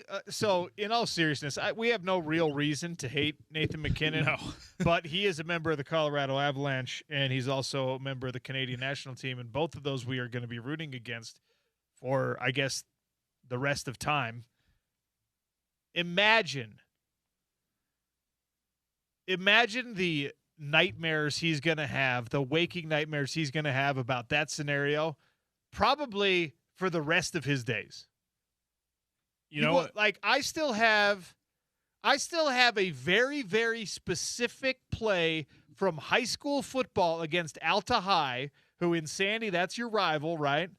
And my senior season, I can still see it in my mind, James. The low stakes of a high school football game compared to a gold medal hockey game, it's not even worth the comparison. But I have a very deeply specific memory of Brock Hansen dropping back, the Alta quarterback. He's about to throw this thing into the flat. I have a perfect angle and a perfect read on the ball going out there into the flat to David Anger. It should have been a pick six, James. There is no way in hell it could not have been a pick six. And as I'm going, I can't decide in that last split second if I'm going to blow him up with a big hit or if I'm going to pick the ball. And because I hesitated, I did neither, right? I still remember that. This was 25 years ago. I still cringe inwardly if that ever comes into my mind, and it meant absolutely nothing. They weren't a state champion team. We weren't a state champion team. It wasn't a playoff game. It wasn't a playoff game. It meant zero. Nathan MacKinnon is going to relive that moment where he missed the open net in a gold medal game in what would have been a decider for the rest of his life. It proves once again that those near misses are what stay with you sometimes longer, sometimes more profoundly than the absolute great like championship or incredible athletic feats that you had after that point. Because for you, OC, you didn't have those like you wanted to in the sport of football, but you ended up having a nice MMA career, MMA champion, and yet that is still one of your biggest sports regrets. You probably don't think of the glory that you felt of winning that $1 million near like that.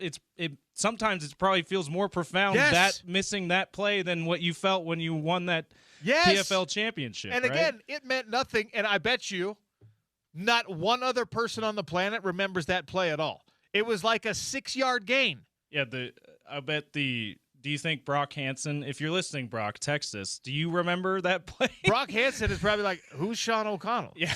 David Anger is probably like, I've never heard of that person in my life.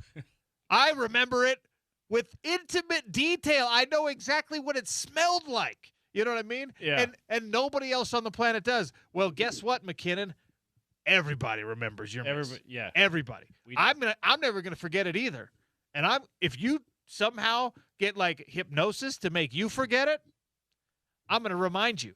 When McKinnon is a Stanley Cup champion not that long ago with the Avs, with 2022 season, I think it was. So this is a guy who, in a similar way, is like I've tasted glory in hockey. That, even though this is very high stakes gold medal game for sure, it's also like that something like this should be washed out by what I've already what I've already done, the success I've had, but it doesn't work that way. You know what? They should make a policy at the Delta Center that signs are not allowed. We know that. Back for tonight. You can't bring posters, but if you write a poster that reminds Nathan McKinnon of his choking away the gold medal for Canada with that miss on an open net, then you can bring it into the Delta Center. You know what you should do, actually? Because pictures are not banned. Bring a printout of that picture and then try to get his autograph. just an 8x10 on photo quality paper, the same thing that your parents put in a frame when you bring it home from Jostens or whatever. Hand them to Clayton. Get them to Clayton Keller somehow and ask Clayton to ask for the autograph on your behalf. Okay. Can I again? I don't. I know it's a bad personality trait and probably bad radio to make everything about yourself, but that happened to me one time where a guy, the UFC, when you fight in a big show in the PFL, the UFC, there's like a very small group, but a group of autograph seekers that like find out what the fighter hotel is, and they're all exactly what you think they are, dudes between 28 and 45 years of age. That have never competed in a sport themselves, but they're the autograph collectors. And they come and they have like printed out pictures for you to sign, or they have baseball cards for you to sign, or trading cards for you to sign or whatever. And a guy was like, "Hey, will you sign this for me?" And it was the highlight of me getting knocked out in my very first UFC fight. It was like a picture that my opponent, Ryan Jimmo, rest in peace, he would have loved to have. And the guy's like, "Will you sign this?" I'm like, "No, I won't sign that. What are you talking about? That picture shows me going unconscious." Come on, OC, be a good sport. Sign this picture. I'm not signing that crap. What are you talking about? Nathan McKinnon would probably file some kind of if that happened to him in Salt Lake City tonight. You get a restraining order filed. You get banned from the because they want to stay in good graces with the NHL, and he's obviously an important player in the NHL. She's like, that person's banned for life. You're like, no, I was just having some fun. Here's what you do, okay? Everybody at the Delta Center tonight, find the the picture of McKinnon not scoring that goal, and everybody just screen save it on your phone, and then point it towards the ice, all right? So when he or his teammates are skating around and they're looking up and they're just like, why is everyone showing us their cell phones? And one of them is going to skate close enough to the glass that he can see what the picture is. And they're going to be like, no, don't look away. You know what? You don't need to see. He's going, what is it? What's on the phone? Nothing. That's nothing. Cole McCarr, what's on the phone? Show me what's on the It's nothing, Nate. Don't look at it. McCarr is on the Avs too, isn't he? Correct. He's going to freak out more than Nate McKinnon. Don't do that! Not to my guy! Guys, can we please do this tonight? All right. Adrian Denny's going to come in a couple of minutes for Between the Pipes. He's going to be in the building. He can help us recruit some people. That's unofficially. This is going to be the thing, all right? This is how you make it so the Mammoth beat the Avs tonight. You get both of those best players on the Avs ejected by just the subtle. You don't say a word, okay? I don't want you getting in trouble for abusive language. Just screensaver of the moment where McKinnon choked away the gold medal, put it on your phone, and just point it toward the glass. Put it up against the glass, especially if you're on the front row. If you have seats right on the glass, you need to be doing this. Yeah. Because somebody in that Avs uniform is going to they're going to be curious. They're going to be what is that? They're going to skate over And they're just going to be like, what are you doing? Why did you do that? It's going to be good. Clayton Keller's going to get in on it and be like, hey, guys, go take a look at that. What that guy's holding up on his phone over there. Kels will take the high road, which will make it 10 times worse. Yeah. He'll just be like, guys, we told him not to. Can't, you know how fans are. Can't control. Don't look at the phones, though, okay? Why, Kels? What's on the phones? No, don't worry about it. Don't look at it. I don't want you to see it. This was not my idea, guys. We're doing it. All right? That's all for the Daily Dump. Look for the truck with the duck. Up next, Adrian Denny. We go between the pipes with our Utah Mammoth Insider. He's now a Mammoth Insider again. It's not about Olympic hockey. We're back to the NHL. Sean O'Connell Show, ESPN 700 and 92.1 FM.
Welcome back to the Sean O'Connell Show. Our Utah Mammoth insider here in studio with us, Adrian Denny, Between the Pipes. Brought to you by Valley Plumbing and Aladdin Industries. Early signups, by the way, open for our ESPN 700 and 92.1 FM $1 Million Bracket Challenge. Go to ESPN700sports.com. Get ready for the madness. Brought to you by Big Willie's, Game Day Men's Health, Intermountain Bobcat, Budweiser, International Sportsman's Expo, and the Utah RV Super Show.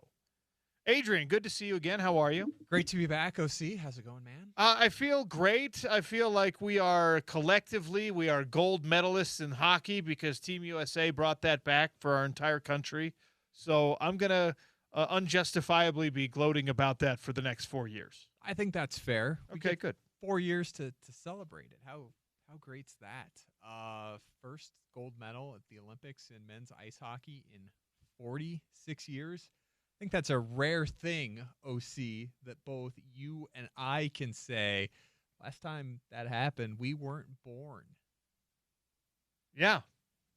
Like so much of the stuff, you can go back like, yeah, I remember that, or I was a little kid. But 46 years, that's before us. We were talking about that on the show, about the the impact that game had on hockey culture in the United States, on sports in the United States, on sports storytelling in the United States.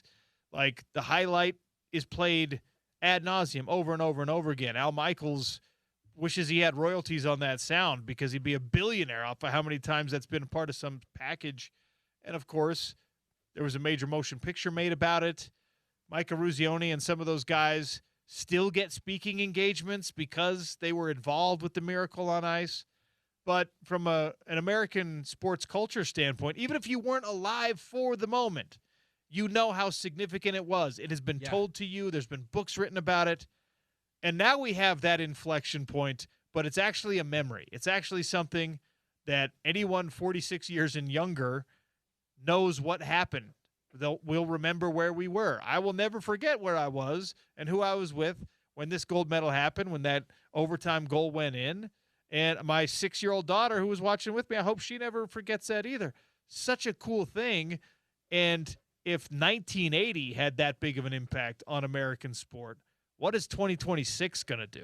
Especially with the fact that we were all up at 6 a.m. Yes. To turn on the TV, right? That's going to give you a distinct memory of it. But international hockey has always been something you watch. You're like, okay, this can boost youth hockey, the NHL, the game in general, especially as we come back out of it with 25 games left to go, less than 2 months to go in the regular season. You're really in it right now. So for the Mammoth, going to start things off tonight with the best team in the NHL, the Colorado Avalanche. It only seems appropriate, right, to go from the gold medal game to best team in the NHL for us. Well, I want it. We will get to this, but I do want it because I haven't had a chance to pick your brain about the gold medal game, the way the team. I mean, and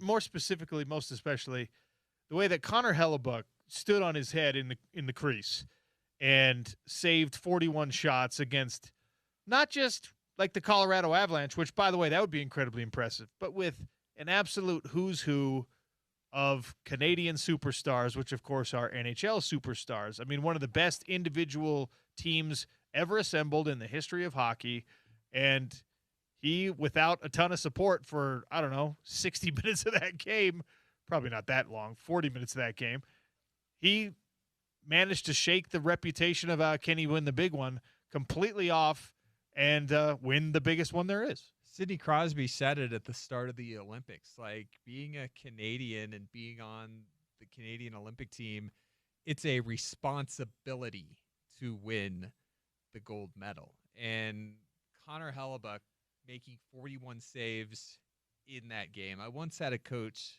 tell me, we don't want our goalie to give us a chance to win.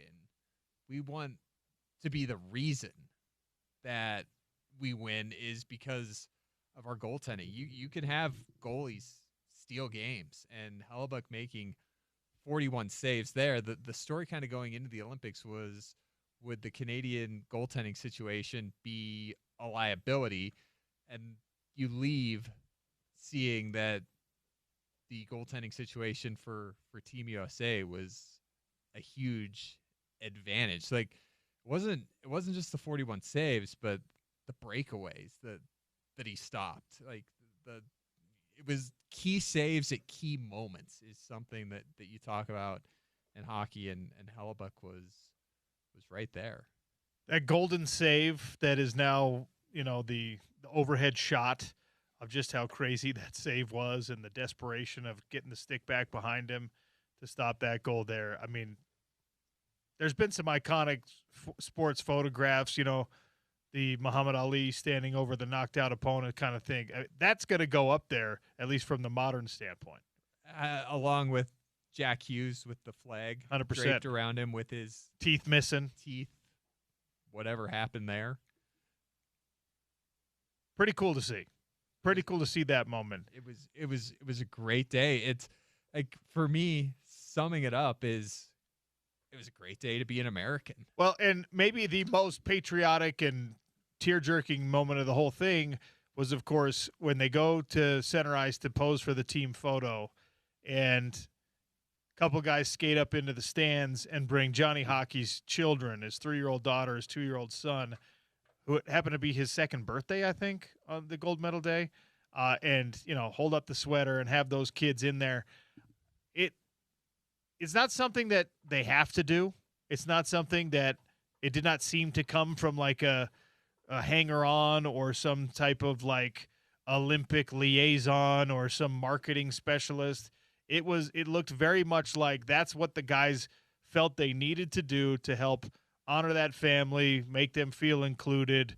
And I thought it was just one of the coolest things that, look, we deride other pro athletes probably too often, more often than we should. But the fact that these are professional athletes, these are all-star caliber athletes whose thoughts after winning the biggest game of their collective careers were on a teammate that wasn't there with them and how to make it better for him and his family. I thought that was one of the coolest, most patriotic, most Olympic things that I've ever seen in my life. It was really, really nice, and that is jersey in the locker room hung in the Olympics. They did it at the World Championships last summer, had it at the Four Nations Face-Off, and OC his family was invited from the beginning.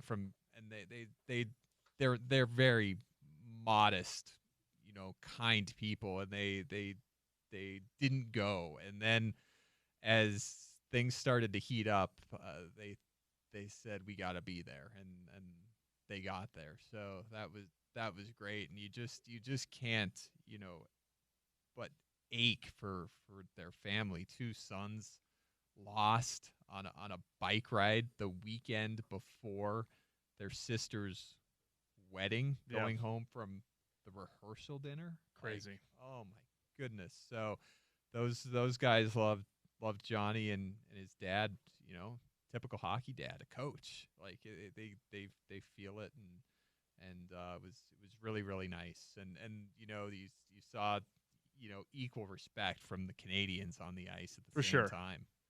Yeah, just a cool thing. And I think for a lot of us who are, we've watched hockey for years, but now are actually, standing in hockey culture and immersing more in hockey culture. I think it's, one of those culture moments that shows you for Team USA how much that those guys, that they all came up together and they've known each other for a lot of them since, early adolescence or even sooner, how much they mean to each other and how much representing Team USA means to them. And then you juxtapose that against now finish your celebration, you sing the anthem in a Miami nightclub, go to the White House, now get your butt back home and make this final push for the Stanley Cup playoffs. It is a tough, wild schedule that these guys have to follow. It would have been wild enough, but then you add the last couple days to it, right? The game was Sunday, and you're ticketed back to get to the USA, and then you get invited to the White House, right? Like is an American, like Clayton Keller said it this morning, that's a once in a lifetime thing. And to be able to go there. Those guys were proud to be there and be in their jerseys and their red, white, and blue. But gosh, yeah, Clayton got back late last night, as our governor Ryan Smith tweeted outside of a private airplane as Keller landed back here in Utah. All right, so now turning the focus back to this final push, this home stretch of the regular season. And like you've already pointed out, it's the Colorado Avalanche right off the bat. Glad you're at home, but that is going into the Olympic break, they were the best team in the NHL. I don't expect anything to change coming out of the Olympic break. And a couple of their big stars are obviously licking some wounds and probably very motivated by the fact that they didn't win a gold medal.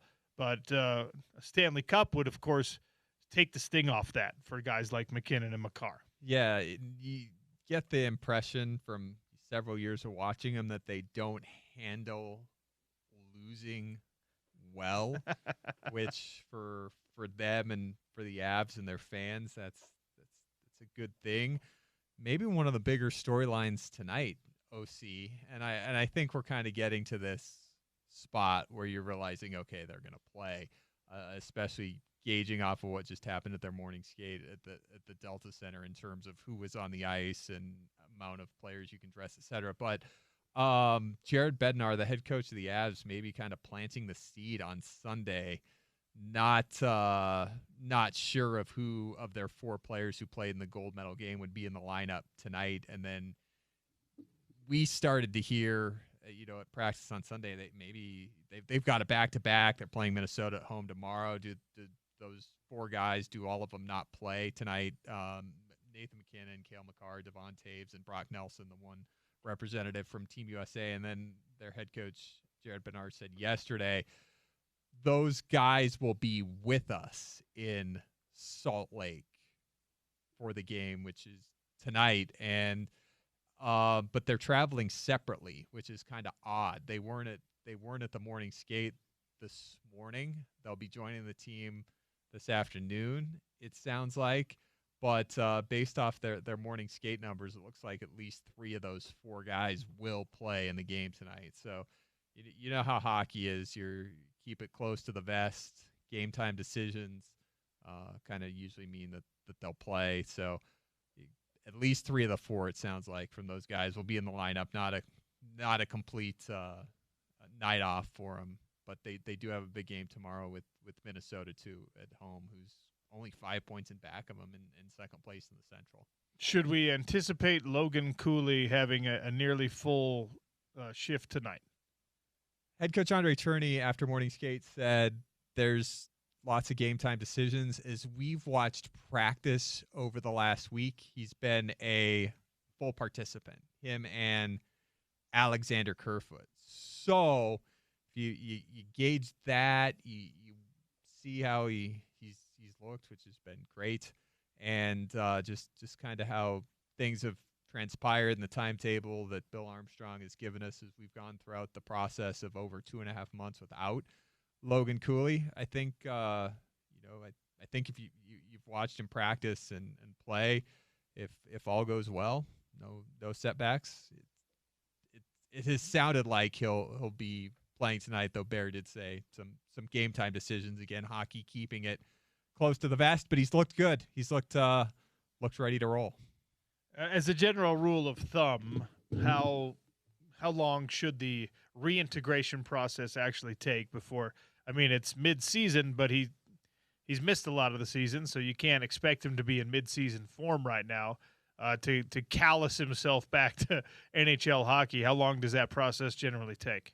The best part about this is he's not just getting dropped into the lineup on a random Wednesday when Utah's in the middle of it. And that's the good thing here is he's been practicing full participation for over a week. The Mammoth started practicing last Tuesday and back at it tonight for the first game in 3 weeks. Everybody's playing their first game in 3 weeks. So it's going to take every team, a couple games to get back to it. I wouldn't say it's going to look like first couple weeks of the season, but I think that's good for Logan Cooley to be able to be eased back in the way he is with a full week of practice, and then the team comes back playing for the first time. So that's good coming off of an injury, because we saw last year with Sean Dursey and John Marino when they were coming back off of long-term injuries and just kind of dropped right back into the lineup in the middle of it. It was an adjustment. They were in NHL shape, but they weren't in mid-season form, ready to go condition. In terms of guys that didn't maybe miss significant time, but were dealing with bumps and bruises, that's obviously a lot less visible, even on an injury report most of the time. Who do you think benefited most from the Olympic break? Well, I think all of them. I think that you're never really quite 100%, and I think all players and all teams are going to be fresh and ready. I don't think that when we went into the break there was anybody really kind of like, okay, just get to this so we can, get treatment, and these 2 weeks off will be good. Maybe your goaltender, Karel Vejmelka, might be the freshest coming back because he played in all those games. Yeah. He goes over to the Olympics, does not play, but he's practicing every day. And so he's not coming back after, being in the sunshine for a week and a half and then just getting back into practice shape. He's been kind of in game shape, just not playing. So I'd say it's huge for Vejmelka, number one. The trade deadline is approaching. Here we got, 9 days before you got to make your trades in the NHL. Any idea on whether the Mammoth will be buyers, sellers, stand pat, big moves, small moves? What do you expect from them in these next 7, 8, 9 days? Yeah, so what do we have? 5 games before the deadline, 3 at home, and then the team will hit the road next week starting Tuesday in DC. I'd say for the whole NHL, this is, a 5-game stretch over the next 9-10 days of making your final evaluations. You had heard before the Olympic break that maybe teams wanted to wait till they got back from the Olympic break just to wait and see who comes back healthy, who is healthy. So for the Mammoth, in terms of what would they add, if it's a rental, if it's somebody, I equate it this way: you drive down the highway and a car passes you, and you're like, I like that car. Well, what's it cost? Oh, can't do that. Yeah. Right. If a rental, a player who's got experience, who can help you win now, win in the playoffs, comes along, what's the cost of it? And for Utah, it's all about, they're not going to trade a prospect. They're not going to trade first, second round draft pick. Maybe a second. They do have a lot of seconds in the next several years. But it's not going to be anything big in terms of parting ways with a player who doesn't have term. If it's a guy like Peterka or Sergachev, who has, in Sergachev's case, he came here with 7 years left on a deal, and Peterka signed a 5-year deal. He's got long term. You'll judge that because it's a guy that can be with you next year, the year after. You're going to have that's part of your core. So I think that's what it is. But you're always looking, and I don't even know for the Mammoth. You can look at a couple areas, right? Maybe another D. You can never use enough defensemen. Third, fourth line player, you can never use enough of those. But if it comes along and it's like, I like it, maybe you get something that you didn't know you wanted or needed, but the exchange on it is good enough to add a piece to carry into the playoffs.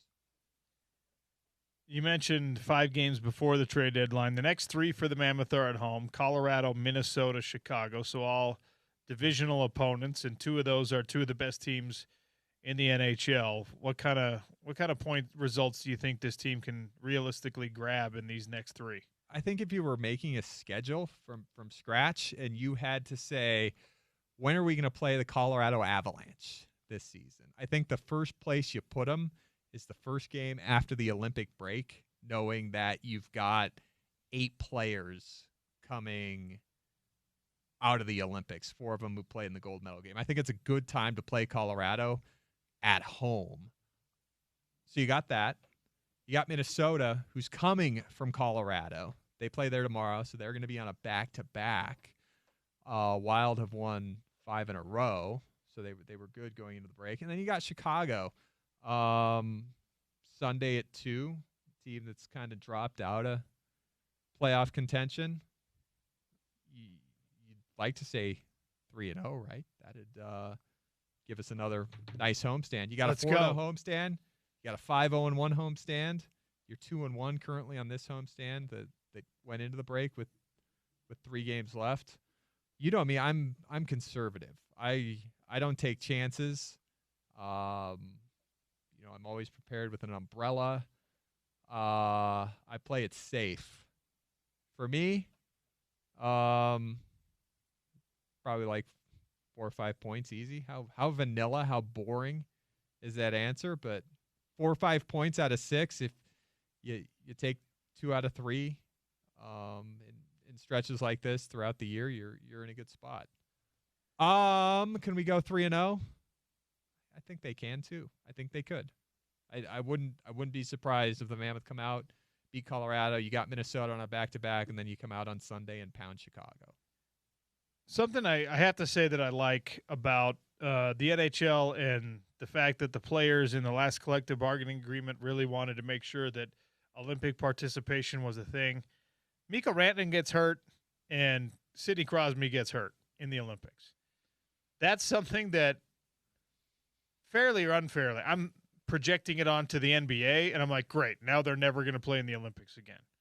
Major League Baseball, oh, great. NFL players, you get hurt doing something that is not geared toward the success of your professional teams, and now everyone's going to panic about it. The NHL and the fan base and the media seems not to be. Like, yeah, you kind of knew what you signed up for. A month out, at least for Sidney Crosby, it sounds like, a couple weeks for Rantanen. I mean, these are teams that have high hopes. They want to do things. And players that are obviously stars and reasons people put their butts in seats and all that stuff. But to me, and maybe you could correct me for being wrong, but it seems like there's no overreaction coming to the fact that these injuries were sustained in a tournament that is not important necessarily to the NHL's business, but is absolutely important to its players. You go over there, you know there's going to be injuries. You hope it's not any of your guys. You hope it's not stars in the league like Sidney Crosby and Mikko Rantanen, and Kevin Fiala of LA got hurt in the first game for Switzerland. I mean, they knew it. I think one thing about hockey and the players is they take a lot of pride in, building up the fan base and putting on shows, and ownership gets it, and it benefits the teams, right? I would say that you'll probably see some good ratings for some NHL games on TV nationally going down the stretch here with the momentum from the Olympics. But you're right. You haven't heard the outcry with guys like Sidney Crosby and Mikko Rantanen getting hurt for Pittsburgh.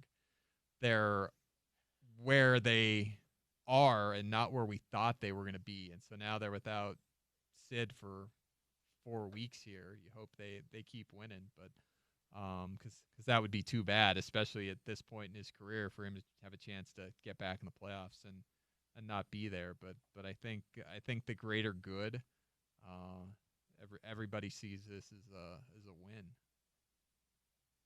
What do you think of our idea on how to get under the skin of Nathan McKinnon, if indeed he plans on playing tonight, where everyone just finds the freeze frame of him missing the open net, and silently you just put that on your phone and you just hold it toward the ice so that he or a teammate has to skate over to the boards and be, what is that? Oh, what do you think? Do you think too much of a low blow? you could do that, or everybody could bring in a small stuffed animal and just hold it up? The consolation stuffed animal. First of all, we were talking about this off air. It is the wrong size. Okay, if we're talking about you're giving somebody a stuffy, it has to be at least bigger than your hand. If it's something that fits like comfortably in your hand, that's too small for a stuffed animal. There's all these comical memeified photos of, well, McKinnon specifically, but other players and other athletes being handed these like Beanie Baby sized stuffed animals at the Milan Olympics. And you're just like, what is this? Come on, Olympic Committee. You can't go with like the 12-inch. What are we doing here? It reminded me of when I was a kid and we were on vacation and we would each be able to pick out something from the gift shop to take home as a souvenir. And we would only have enough money for the smallest, most underwhelming item in the shop, and we were going to either get that or go home with nothing.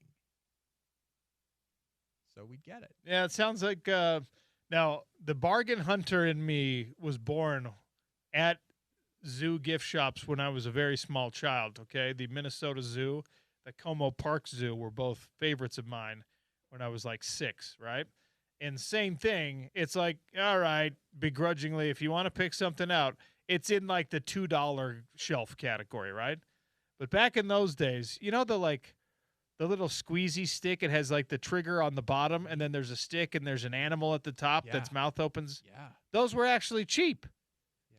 So I got a bunch of those. That was my go-to. Yeah, you just go straight to the cash register and you see the bargains in the little cups, and It's like that. I want that. I want the lion that opens and closes its mouth, and invariably the little string or the plastic membrane that actually pulls the mechanism breaks after like 3 days or whatever because it's made of wet toilet paper or something.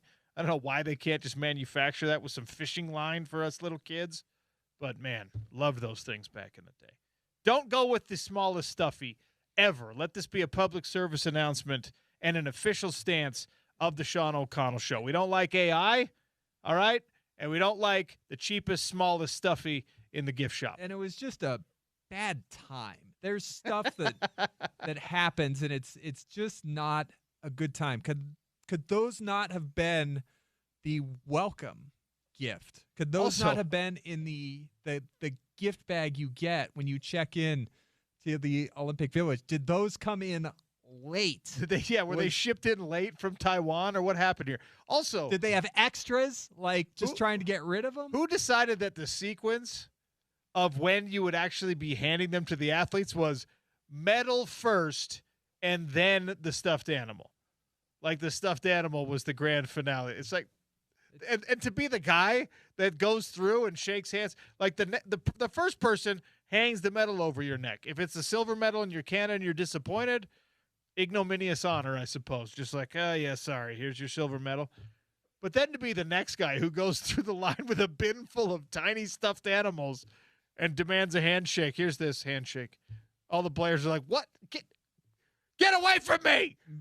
Maybe a bin as they exited the rink with a sign that said Take one, and then they can grab them as they go out, and it's the honor system, and you just saved a volunteer or a dignitary or whoever in the heck that was. Okay, I do need you to ask Clayton Keller this question for me because you're going to talk to him before I talk to him, okay? Aside from the gold medal itself, I want to know what the best keepsake or souvenir he brought home from Italy was. Because some of that gear, that Team USA gear, is really, really cool. Nice. That might fit the bill. Maybe he found something in a gift shop over there in maybe the Olympic Village has swag bags we don't ever get to see as the fans. So I need that answer from Clayton Keller. Aside from the medal itself, his number one keepsake from the Milan Cortina games. On it. Love it. That's the Adrian Denny homework assignment. He is our Mammoth Insider. He served as our Olympic Hockey Insider as well. Brought to you by Aladdin Industries and Valley Plumbing. I will do my best to see you at the game tonight. Look forward to it as always. Thanks for being here. Thanks for having me.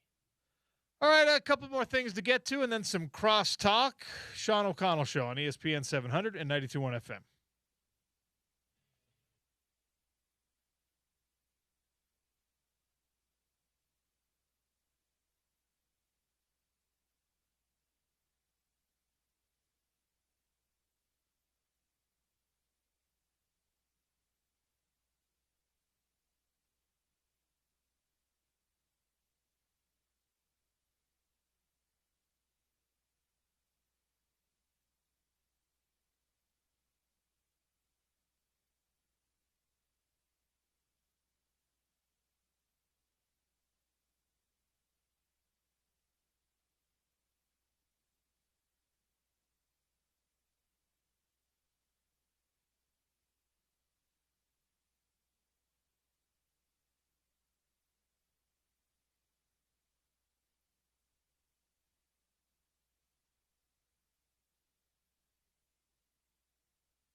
Sean O'Connell Show, welcome back.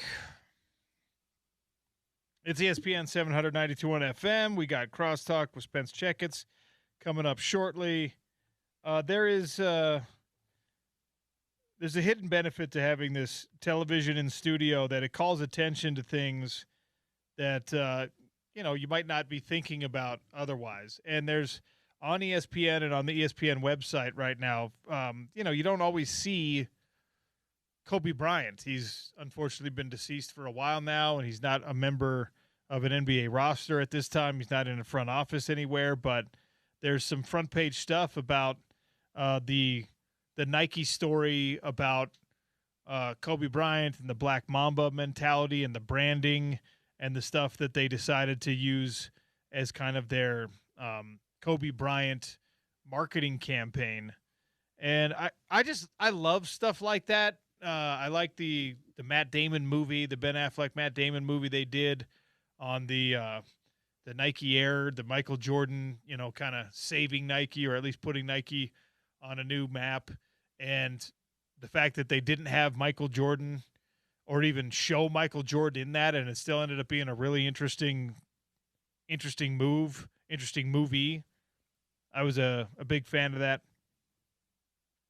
But, as there's college basketball stories right now, obviously hockey with the trade deadline coming up and back in action.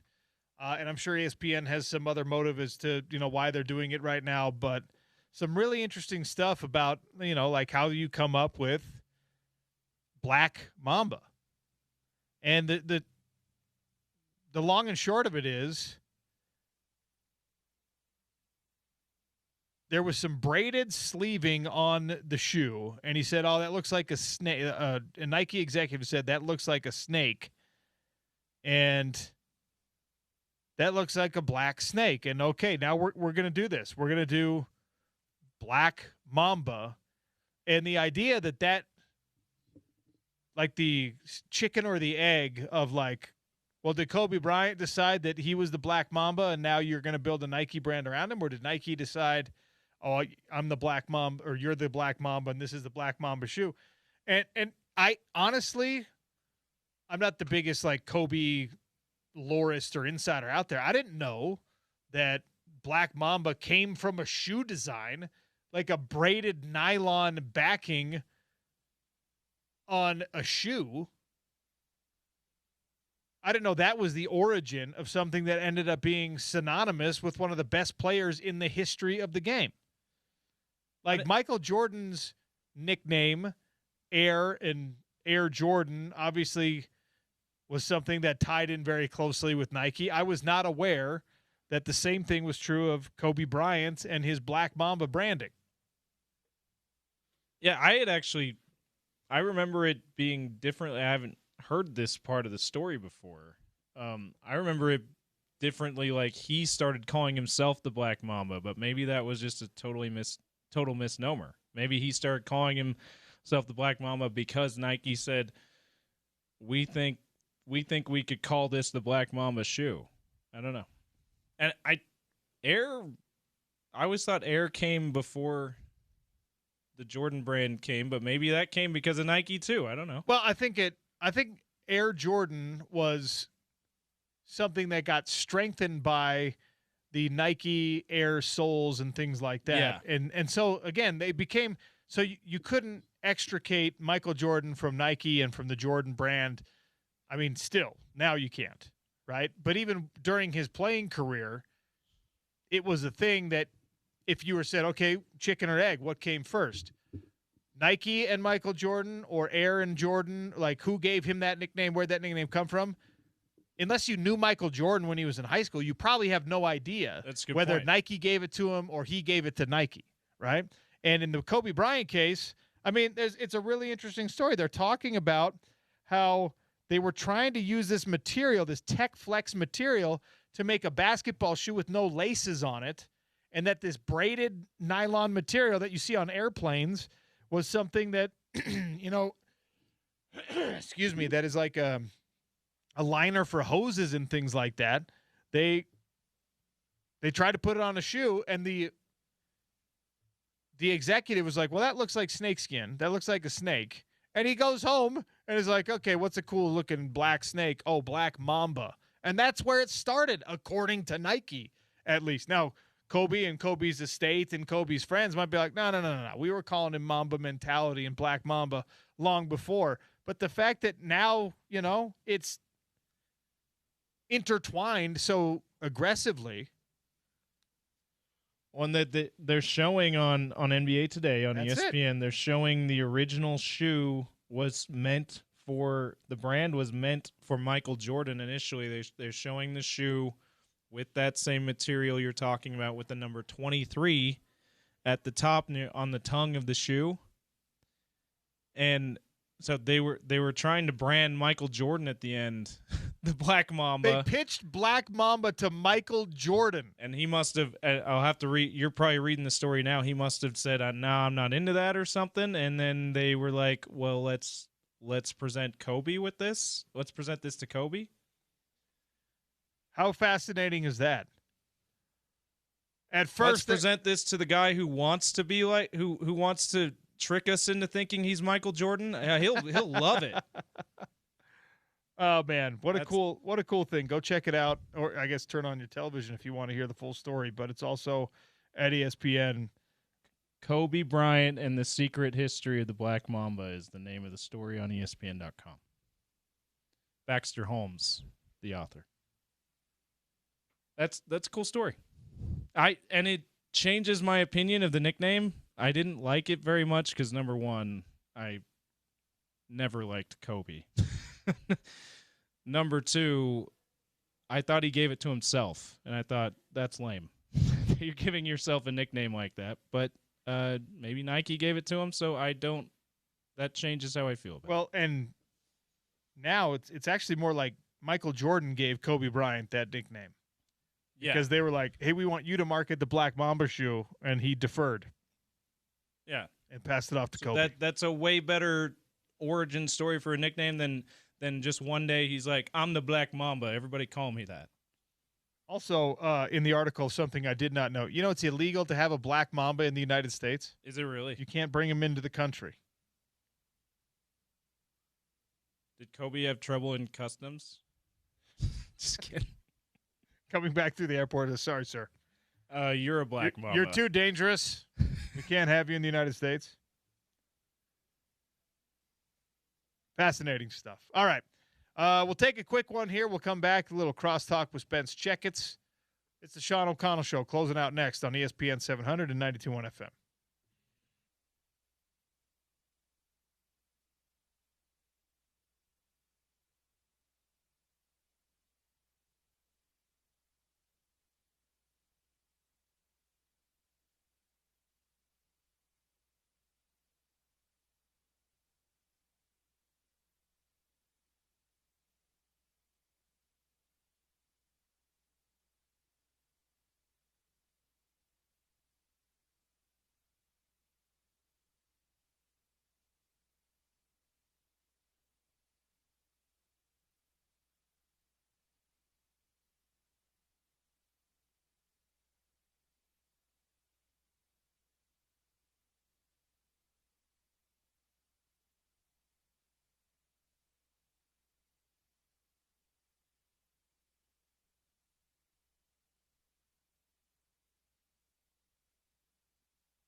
Crosstalk here on the Sean O'Connell Show as we get you ready for the drive with Spence Checketts, brought to you by friends at Advanced Window Products, 801-850-9100 for $2,500 off 10 windows or more.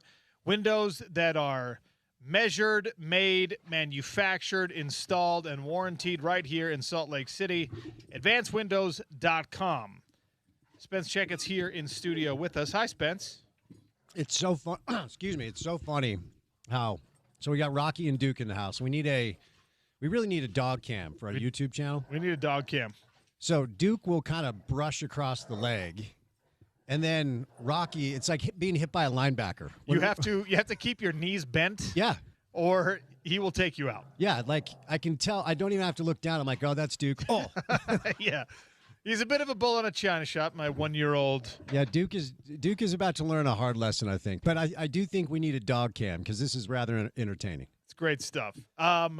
We learned something. I love when there's a piece of lore, especially basketball lore, because that's probably the one that I'm like most at arm's length with right now. There's a piece of basketball lore that I learned, especially I did not know about this Black Mamba offered to Michael Jordan first. We didn't give him that nickname or that shoe because he's afraid of snakes. This whole extensive article on ESPN right now is really cool, fascinating stuff that incorporates two of the big legends of the NBA in Michael Jordan and, of course, Kobe Bryant. And really entirely new, because I heard you guys talking about this on the way in. When I was in the podcast only space for about almost 2 years, my highest downloaded podcast by far was David Falk. And it's not like he told, the story on my pod only. And, the fact of the matter is we'll never fully know. But David Falk, who likes himself some David Falk, if we're clear, his claim is he invented Air Jordan. Okay. And he's made millions of dollars off of it. So he was negotiating Michael's deal with Nike. And at the time, Michael wasn't necessarily Michael yet. But what he was known for was as a player at Carolina and his rookie season, high flyer. He had not now he was rookie of the year. Believe me, he was awesome right away. But he had not developed into like the greatest of all time yet. Sure. But he was in the dunk contest his rookie year, didn't win it, but had a bunch of amazing dunks where he just was clearly jumping higher than everybody else. And Nike at the time was developing this Air sole for the basketball shoe they were coming out with. So Falk is negotiating the deal. And his claim is he came up with the term Air Jordan because it made sense because Mike could jump and they were coming up with the Air sole for the sneaker. So that's the Air Jordan origin story. The Kobe Black Mamba story has always been he started calling himself Black Mamba. Yeah. And that's why so many people were turned off, including myself, by the way. It's very Costanza-ish. Call me T-Bone. Like, no, you are Coco the monkey. You cannot come up with self-proclaimed nicknames are simply not allowed. Yeah. And it really, this is a weird deal because he has passed away. So rest in peace. I'm not speaking poorly of the deceased. But I think a lot of people forget how off-putting Kobe could be at times as a person and as a player. He was very, self-absorbed. So the narrative of him nicknaming himself Black Mamba. It fit well. It fit perfectly. Yeah. And then look, tragic, horrible. His daughter, all that stuff is so sad. And then when people pass away, I wish we would treat people who are living the way we treat people who have passed, right? We wait till people die to look at the best of them. There were a lot of people that didn't like Kobe for a long, long time. Well, the nickname story is on ESPN. The funniest thing about it for me is that Michael Jordan, they were like, oh, you can't have anything associated with snakes in Michael Jordan. He's got a phobia of snakes. Yeah. And he's going to turn down anything snake-related. And apparently Michael Jordan didn't want people to know that he was scared of snakes, which makes sense because then people would be like bringing rubber snakes to games and all that kind of stuff, I guess. Right, yeah. What is the phobia that you have that you could not have that be part of your Spence Checketts brand? Ooh. That's a really good question. I don't love snakes. I wouldn't call that a phobia. Are you claustrophobic enough that if we made you do this show from inside of a coffin, you couldn't handle it? Well, I wouldn't want to do that. Oh, I don't know anybody who would. Oh man, I wouldn't say I'm like overly claustrophobic, but I don't love it. Yeah. And I actually discovered that maybe as I'm aging, I'm more so. So I was on a family vacation last year, and it was international. We were in London. You remember when I was No over big there. deal. Well, I mean, look, calm down, fine. Delta One first class to Saudi or wherever the hell else you want to go. So I don't sleep on planes. I wish I did. And this was an all-night situation. So I was running off no sleep. All right. And my brothers, who just need to calm down. Like, you can have a relaxing hour of your life. You don't need to be doing something at all times. Run into the hotel room. They wake me up at 7 a.m. Like, hey, we're driving across the countryside to go drive these, like, race cars. Okay, and we got to leave right now. I'm running on no sleep. I get stuffed in the back of a 3-passenger van, and I am like scrunched to the side. And I start to panic in a way that I never have in my life because we have an hour drive. We're driving on the wrong side of the road. I haven't slept in a day and a half, and I'm going to drive race cars. So I start to like have a little bit of a panic thing, and I've never had that before. So there was a confluence of events, but maybe I'm now claustrophobic as I'm aging. I never have been prior to. It's probably the lack of sleep that does. Sleep deprivation turns anyone into a nightmare. Dude, for sure. But Bad deal. As far as the phobia goes, I'd have to think about that. Don't love alligators, but does anyone out there? I have no fear of alligators at all. I don't know. I feel like I've always heard these stories growing up, like they're going to grab you and roll you, and that sounds like a horrible way to go. I'd have to think about a phobia. I'm not really scared of heights. I've never gone skydiving, but I would. Yeah. Do you have one? Needles. It's hypodermic needles. Oh, interesting. Yeah. Okay. I am very, very, very bothered by injections. I had a tepid health scare in my early 20s, namely a brain tumor that was supposed to kill me. No biggie. And so whether you like it or not, in that scenario, you get to know needles really You're getting well. poked and prodded. Oh, my gosh. And it was like a really rare situation, too. So I was just like this case study for people up there. Oh. Yeah. Needles all day. I used to hate swallowing pills. Had to take like 40 pills every 3 hours. So you get over stuff pretty quickly if it's in the name of, not dying. Of survival, yeah. I suppose in that case I would have to confront my fears. But right now, like needles, go get a vaccine, go draw blood. It is something. It's the only thing that makes me not able to like live in the moment. Yeah. If I had to go give blood after the show today, I would be bothered the whole day about it. Well, you know what they say, Freaks me out. the cave that you fear to enter holds the secrets that you seek. So you need to lean into from this. Aladdin? No, I just came up with that. Is that the Cave of Wonders? No, I just came up with that. So is that from ultimately, Star Wars when Luke is on Dagobah and Yoda's like, go into it? I don't know what any of that means. Oh, okay. I know who Luke is. I know who Yoda is. No, but what this means is you got to. So I'm thinking heroin for you, like needles, heroin. I think you develop a horrible heroin problem. I don't think that's a great idea. I'm just an idea guy. Just throwing it out there. Terrible idea. Just confront it and go all in.